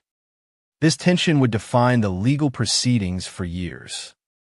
As authorities continued their work, certain names appeared repeatedly in discussions of the case. Among them were some of the most powerful figures associated with Cosa Nostra. Witness testimony over the years linked the disappearance to senior mafia leadership. Names such as Stefano Bontad and Gaetano Badalamenti surfaced in various accounts. Later, another name would become particularly significant: Salvatore Riina. By the time legal proceedings focused heavily on Riina, he had already become one of the most infamous mafia figures in modern Italian history. Prosecutors examined allegations that connected him to the disappearance of Mauro De Mauro. The question before the courts was not merely whether De Mauro had been killed. By that stage, many investigators regarded that conclusion as highly likely. The more difficult question concerned responsibility. Could the evidence demonstrate who had ordered the crime? Could it establish a chain of command? Could it identify the individuals responsible beyond a reasonable doubt? Those questions ultimately became central to one of the most significant judicial chapters in the entire case. Throughout the proceedings, prosecutors attempted to reconstruct events that had occurred decades earlier. This task was inherently difficult. Witness memories faded over time. Some participants were no longer alive. Physical evidence remained limited, and the alleged crime itself had been designed to leave as little evidence as possible. The concept of a lupera bianca cast a long shadow over the courtroom. If the perpetrators had intentionally ensured that no body would ever be found, they had also complicated future efforts to establish the facts. No forensic examination of remains could occur. No definitive cause of death could be established. No burial site could be analyzed. Instead, prosecutors often had to rely upon testimony, circumstantial evidence, and logical reconstruction. The challenge was enormous. The courts examined the available evidence carefully. Witnesses were evaluated. Claims were scrutinized. Theories were tested. Yet, despite years of investigation and extensive legal effort, a familiar problem persisted. There remained a gap between what many believed had happened and what could actually be proven. That gap ultimately played a decisive role. In 2011, one of the most important judicial proceedings connected to the case reached its conclusion. The court considered allegations involving Salvatore Riina and the disappearance of Mauro De Mauro. Observers hoped the proceedings might finally deliver a definitive answer after decades of uncertainty. Instead, the outcome reflected the complexities that had haunted the case from the beginning. Riina was acquitted.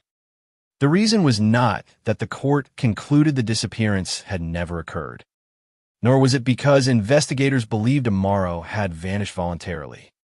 The issue was evidence. More specifically, the absence of sufficient direct evidence capable of establishing criminal responsibility beyond the required legal standard. The acquittal illustrated one of the most frustrating realities in criminal justice. A court may find a theory plausible.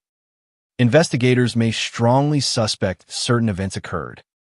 Yet suspicion is not enough. Courts require proof. And in the De Mauro case, proof remained elusive. The passage of decades had taken its toll. Memories had become less certain. Evidence had become harder to verify. Witness testimony, while significant, contained inconsistencies that limited its effectiveness. As a result, the court concluded that the available evidence did not justify a conviction. For many observers, the verdict was deeply unsatisfying. The disappearance remained unexplained. The victim remained missing. The mystery remained unresolved. Yet the proceedings did produce one important conclusion.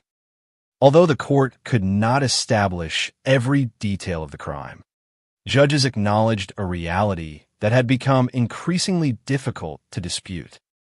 Mauro Demaro had almost certainly been murdered by the mafia. This judicial assessment carried substantial weight. After decades of competing theories and conflicting accounts, the courts recognized that the overall body of evidence strongly pointed toward mafia responsibility. At the same time, the judges also acknowledged the limitations of what could be proven. The precise motive remained uncertain. The exact perpetrators could not be identified with complete confidence. The full decision-making process behind the crime could not be reconstructed definitively. In effect, the court arrived at a conclusion that reflected the broader history of the case itself. A broad understanding existed. Specific certainty did not. The distinction may appear subtle, but it is critically important. Investigators had gradually assembled a picture suggesting that Mauro Demaro became the victim of organized crime.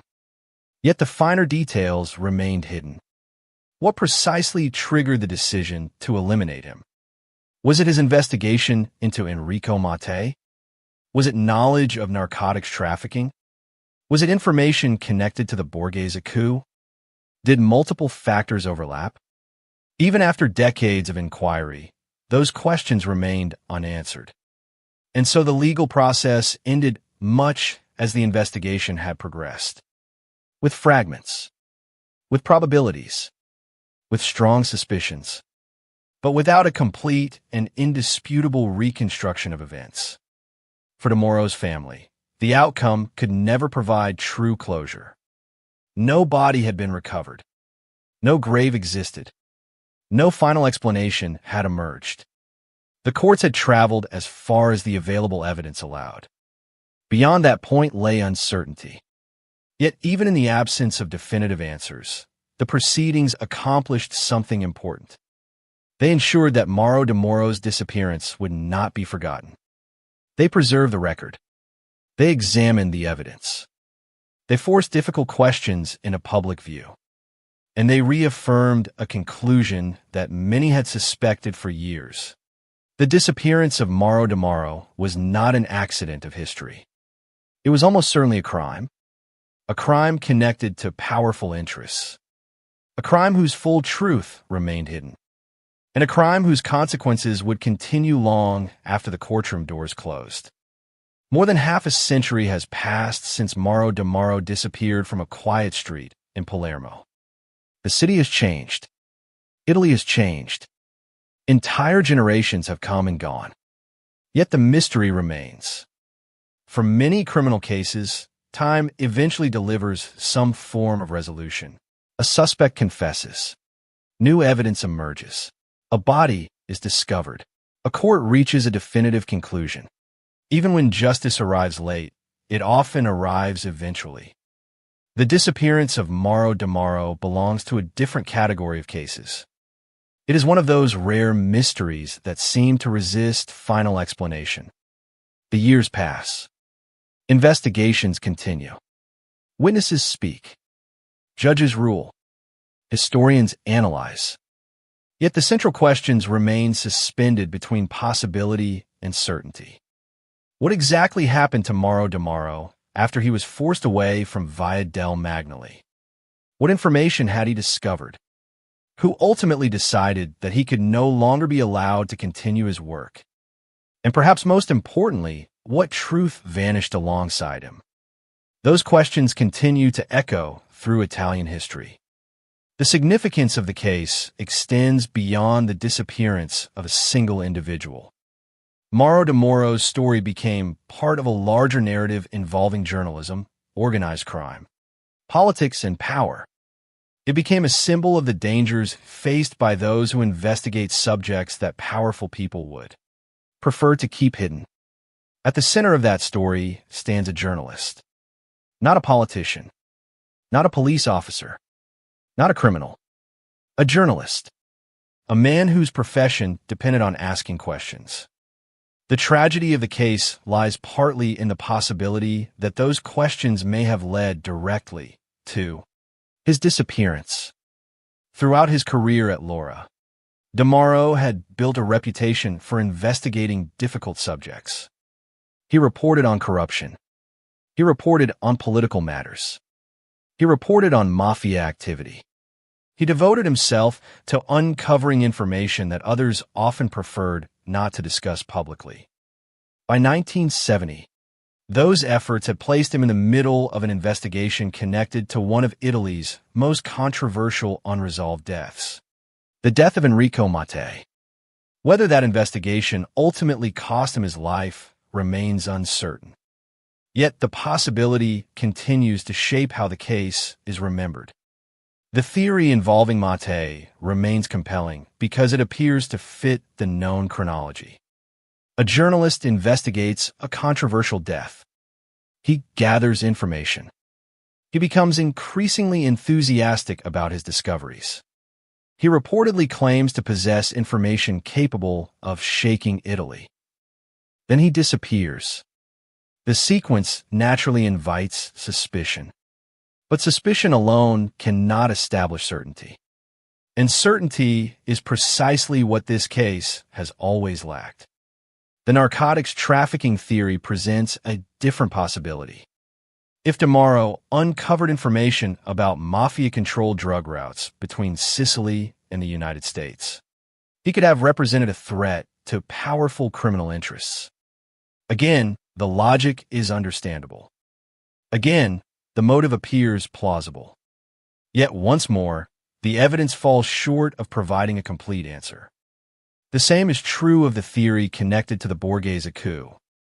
If DeMauro discovered information concerning links between mafia figures, military circles, and far-right political actors, the implications would have been enormous. Such knowledge could have endangered powerful individuals. But as with the other theories, the available evidence cannot fully resolve the question. This inability to identify a single definitive motive has become one of the most distinctive characteristics of the entire case. Many mysteries involve uncertainty regarding the perpetrator. The DeMauro case contains uncertainty regarding both the perpetrator and the motive. Investigators spent decades attempting to untangle those questions. Yet each answer seemed to reveal additional layers of complexity. The result is a mystery that exists at the intersection of multiple worlds. The world of journalism, the world of organized crime, the world of politics, the world of economic power. Each world appears connected to the case in some way. Yet the precise relationship between them remains elusive. That complexity helps explain why Mauro DeMauro's disappearance eventually came to be regarded as one of Italy's enduring national mysteries. The phrase is significant. National mysteries are not merely unsolved crimes. They're cases that seem to reveal something larger about a society. They expose hidden tensions. They raise questions about institutions. They challenge assumptions regarding power and accountability. The disappearance of Mauro DeMauro did all of those things. It forced Italians to confront uncomfortable possibilities. Could a journalist disappear because he learned too much? Could powerful interests successfully conceal the truth for decades? Could the complete story remain hidden even after countless investigations? These questions extend beyond the facts of a single case. They touch upon broader concerns regarding transparency, justice, and democratic accountability. The absence of a body has played a central role in preserving the mystery. Had DeMauro's remains been recovered, investigators might have obtained critical information. A burial site could have been examined. Forensic evidence might have clarified aspects of the crime. A timeline could perhaps have been reconstructed more accurately. Instead, nothing was found. The possibility that his disappearance represented a lupera bianca remains one of the most chilling aspects of the case. The concept itself reflects a particular kind of cruelty. Death alone ends a life. Disappearance extends suffering beyond death. Families are denied certainty. Friends are denied closure. Investigators are denied evidence. History is denied clarity.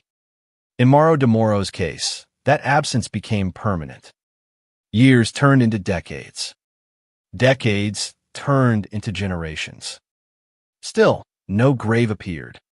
Still, no remains were recovered.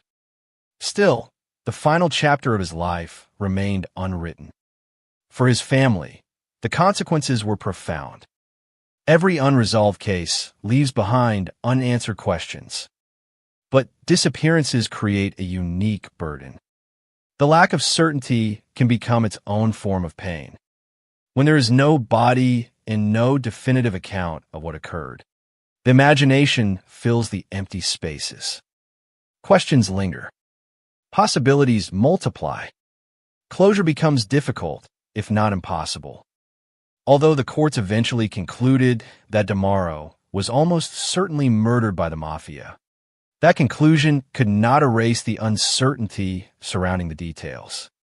It could not explain every event.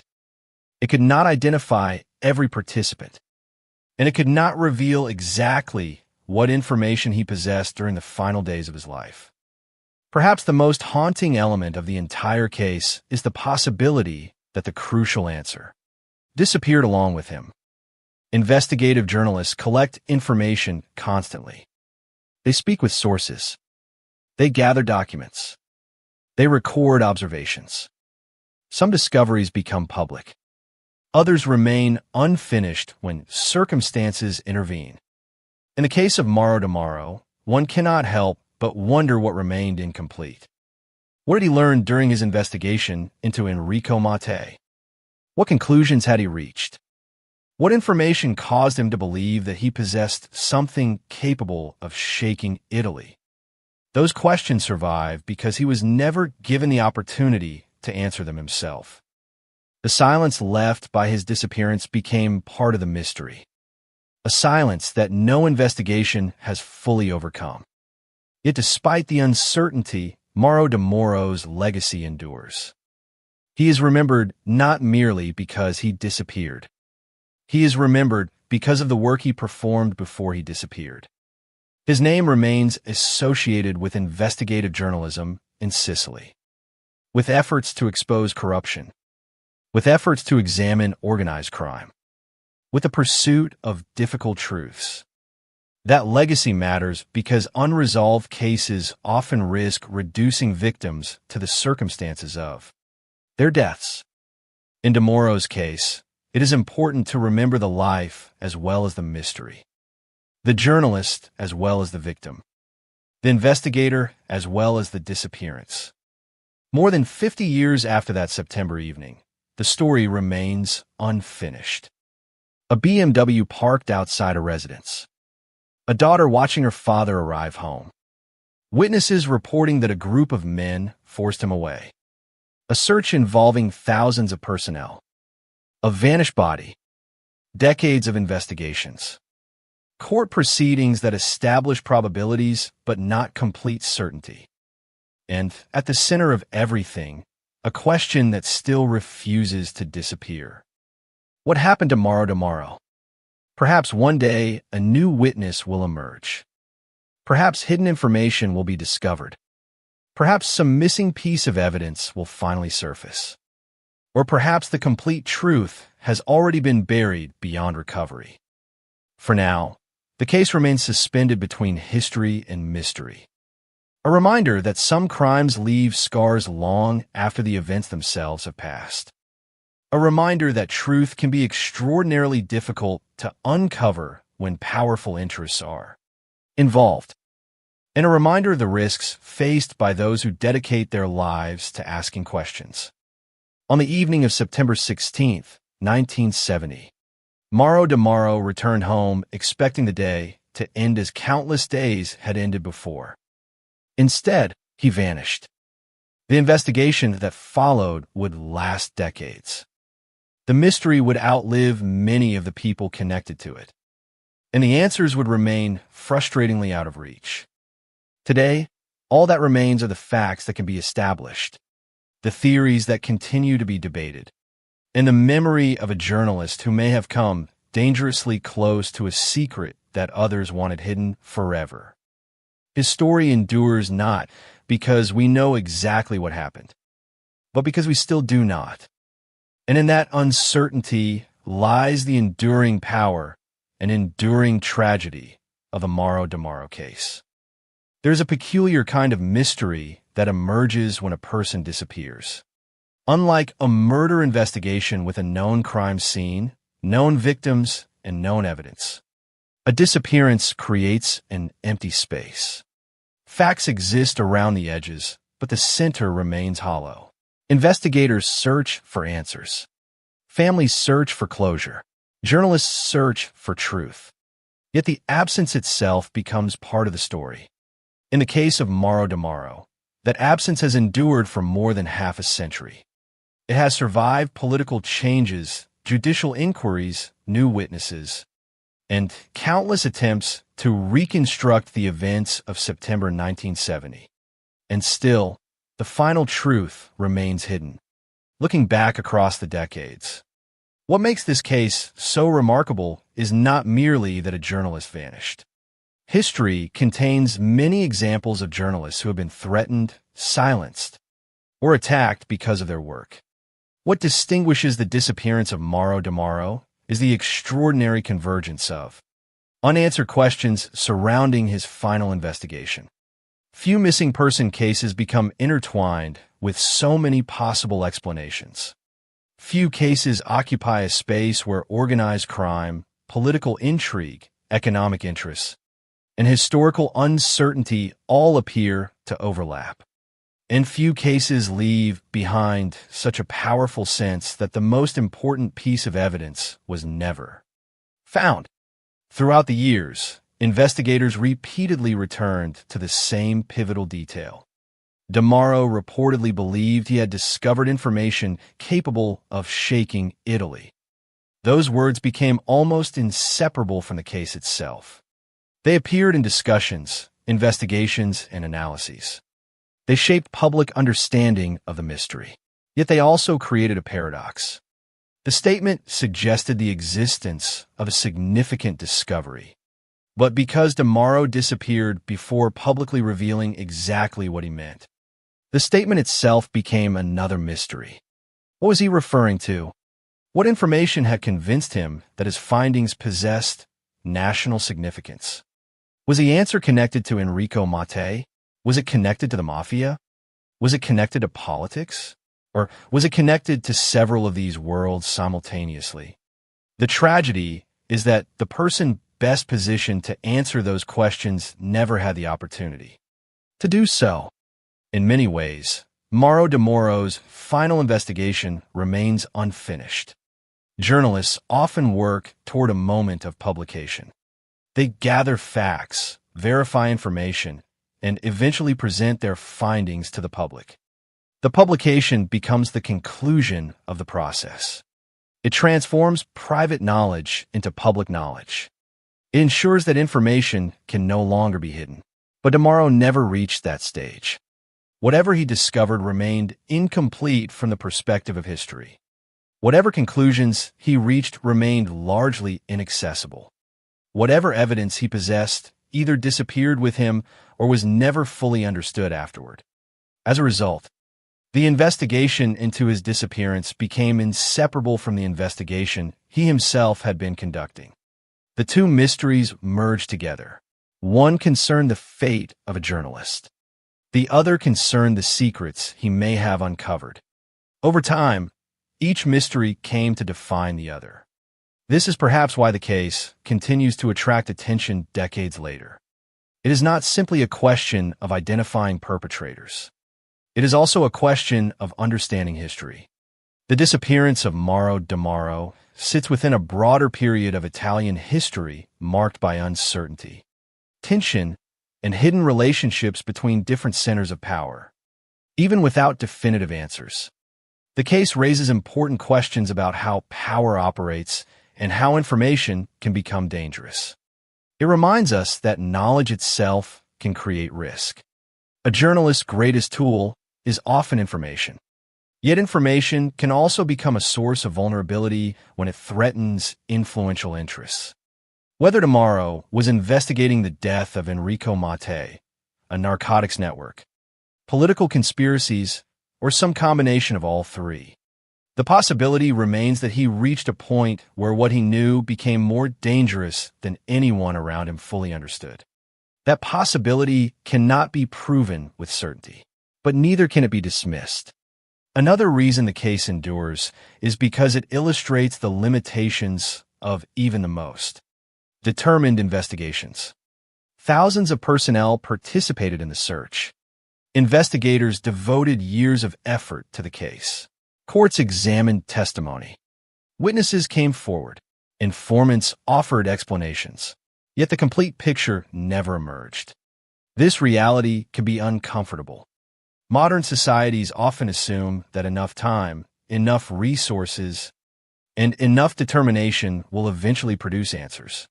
The Demaro case serves as a reminder that this is not always true. Sometimes evidence disappears. Sometimes witnesses die. Sometimes memories fade. Sometimes those responsible succeed in concealing the truth. And sometimes history is left with questions that cannot be fully resolved. The absence of a body remains one of the clearest examples of this problem. Physical evidence often provides certainty. It anchors an investigation to objective facts. Without it, uncertainty grows. In Demaro's case, the lack of remains transformed nearly every aspect of the investigation. It complicated efforts to establish timelines. It complicated efforts to verify witness testimony. It complicated efforts to identify precisely what happened after the abduction. The missing body became both a consequence of the crime and a reason the crime remained so difficult to solve. If the accounts describing a Luper Bianca are correct, then that outcome was intentional. The disappearance of the body was not incidental. It was part of the strategy.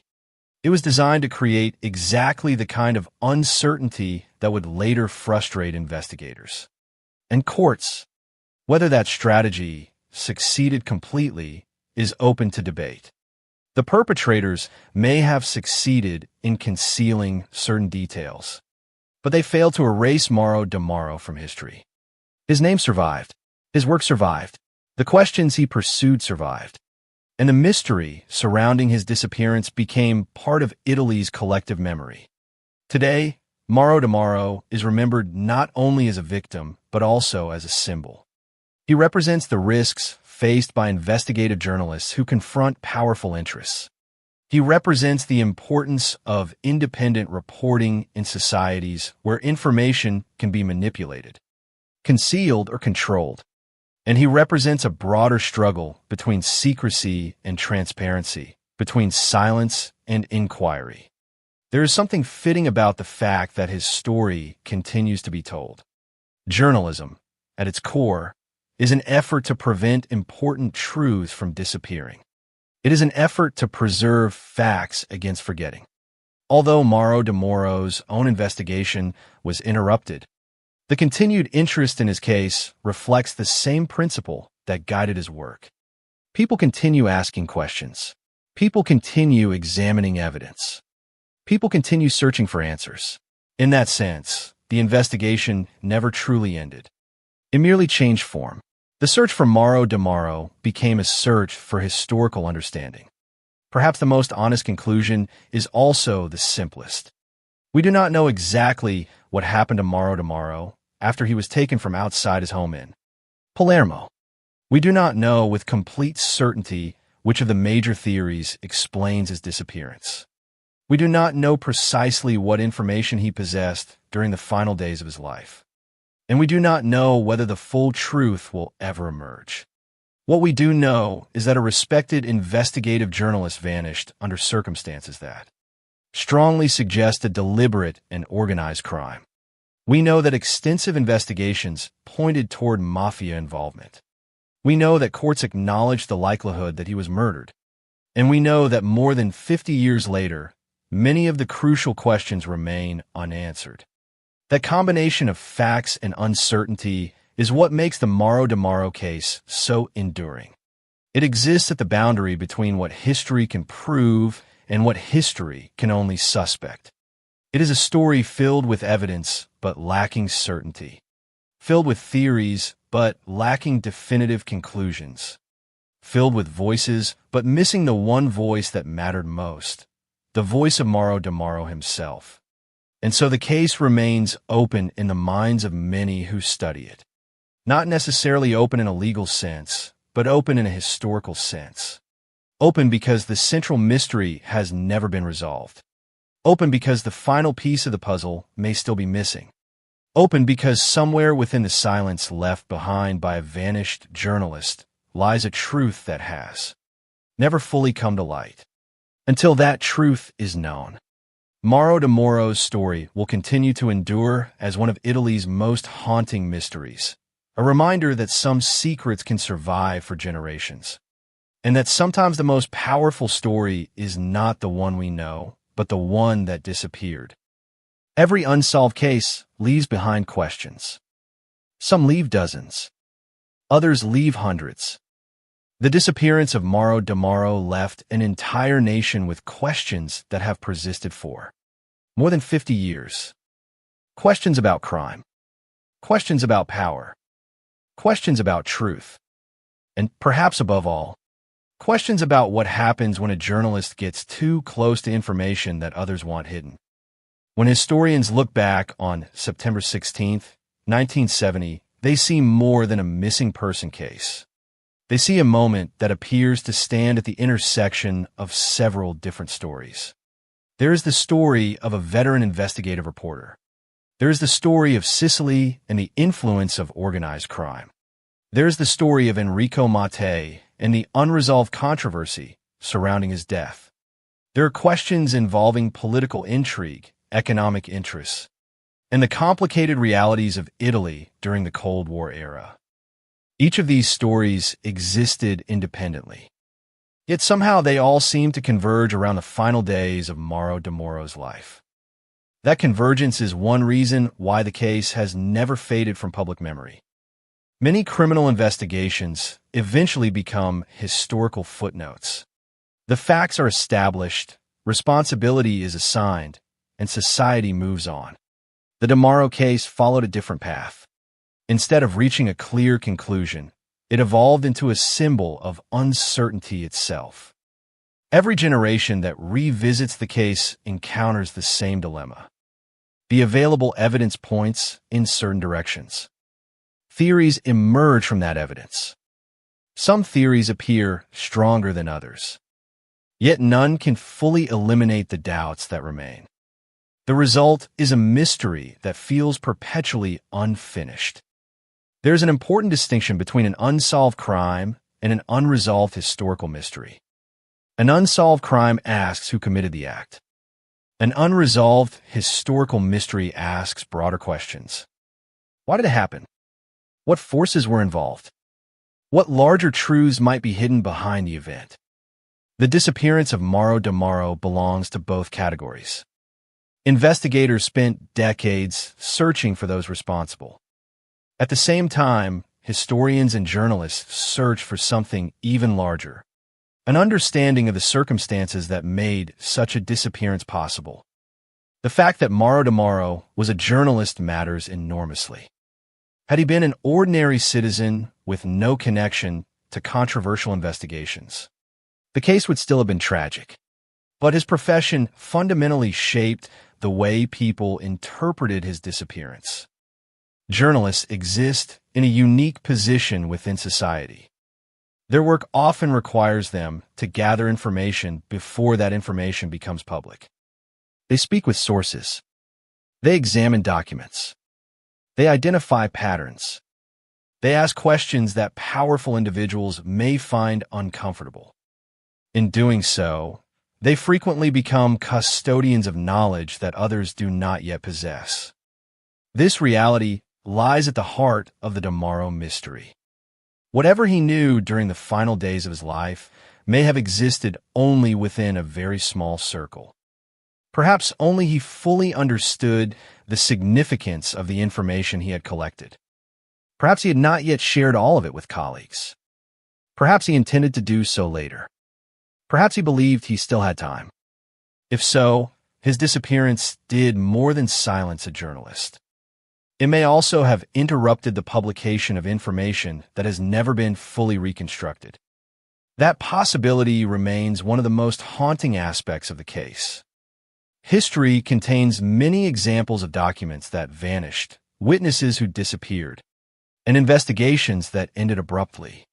Yet few examples are as striking as a journalist reportedly claiming to possess information capable of shaking Italy and then disappearing days later. The statement has become almost legendary, not because it definitively proves any particular theory, but because it captures the essence of the mystery. There was something important, something that DeMauro believed mattered. And then, suddenly, he was gone. The statement survives. The explanation does not. As decades passed, various witnesses attempted to fill that gap. Former mafia members offered testimony. Investigators developed theories. Courts reviewed evidence. Yet none of these efforts could entirely replace the missing voice at the center of the story. That voice belonged to Mauro DeMauro. He was the person conducting the investigation. He was the person interviewing sources. He was the person gathering information. He was the person who believed he had found something significant. And because he disappeared before revealing everything he knew, later generations were forced to work backward, trying to reconstruct a puzzle without access to all of its pieces. This challenge illustrates a broader lesson about history. Historical understanding is often incomplete. People naturally prefer clear narratives. They prefer stories with beginnings, middles, and endings. They prefer mysteries that are solved. But reality does not always cooperate. Sometimes evidence disappears. Sometimes witnesses remain silent. Sometimes the truth survives only in fragments. The DeMauro case reminds us of that reality. It reminds us that uncertainty is sometimes unavoidable. It also reminds us that the absence of certainty does not erase the importance of asking questions. In fact, the opposite may be true. The continued examination of the case demonstrates the value of persistence. Investigators continued searching for answers long after the disappearance. Judges continued evaluating evidence. Journalists continued studying the mystery. Historians continued debating its meaning. The search itself became part of the legacy. Even when definitive answers remained elusive, the effort to uncover them continued.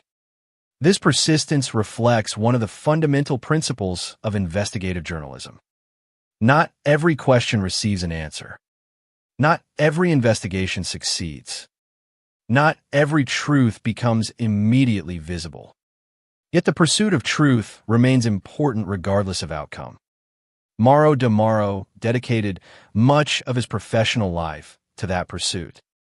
Whether examining corruption, political affairs, or mafia activity, he operated on the assumption that hidden facts deserved scrutiny. That principle survives even when individual investigations remain incomplete. Indeed, one could argue that the continued interest in his disappearance represents a continuation of the same principle. People continue asking questions because the questions still matter. The mystery also serves as a reminder of how interconnected different forms of power can become.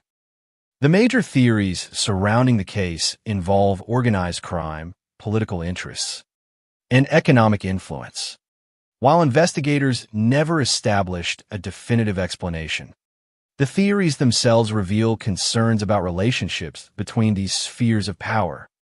Such concerns were not unique to the DeMauro case. They reflected broader anxieties within Italian society during the period. Questions about influence, accountability, and hidden relationships appeared repeatedly throughout the country's modern history. The disappearance of Mauro DeMauro became one lens through which those concerns were viewed. For that reason, the case transcended the boundaries of an ordinary criminal investigation. It became part of a larger conversation about transparency and secrecy, about what societies know, about what societies do not know, and about who benefits when important information remains hidden. There is another reason the case continues to resonate. Unlike many historical mysteries, it remains intensely personal. Behind every theory stands a human being, a father who never came home, a family left without answers, a life interrupted, a future erased. The passage of time can sometimes transform victims into symbols. While symbols have value, they can also obscure the individual behind them.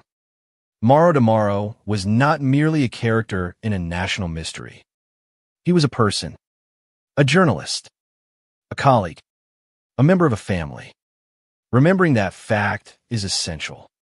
The emotional weight of the case comes not only from the unanswered questions, but also from the human loss that produced them. More than 5 decades later, the disappearance still occupies a unique place within Italian history. The mystery has survived because it touches on universal themes. The search for truth, the abuse of power, the limits of justice, the consequences of silence. These themes remain relevant regardless of era or geography. They explain why people continue returning to the case long after the events themselves occurred. Perhaps one day new evidence will emerge. Perhaps previously unknown information will surface. Perhaps historians will discover documents capable of clarifying the events of September 1970.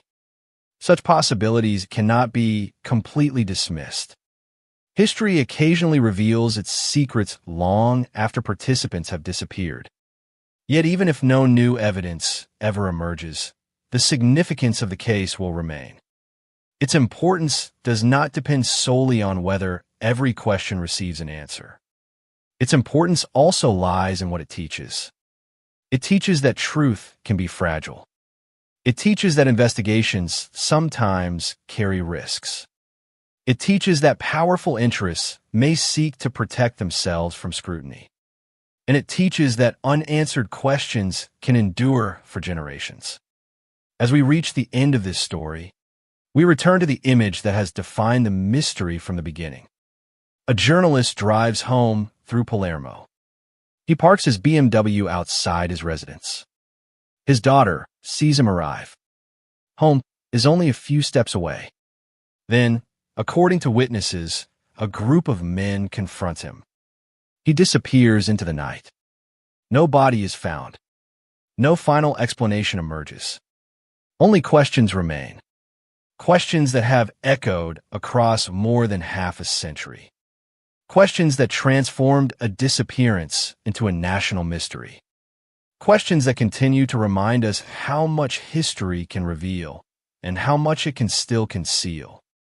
And at the center of those questions stands Mauro Demaro, a journalist whose final investigation may never be fully known, but whose story endures as a testament to the enduring human search for truth in the face of uncertainty.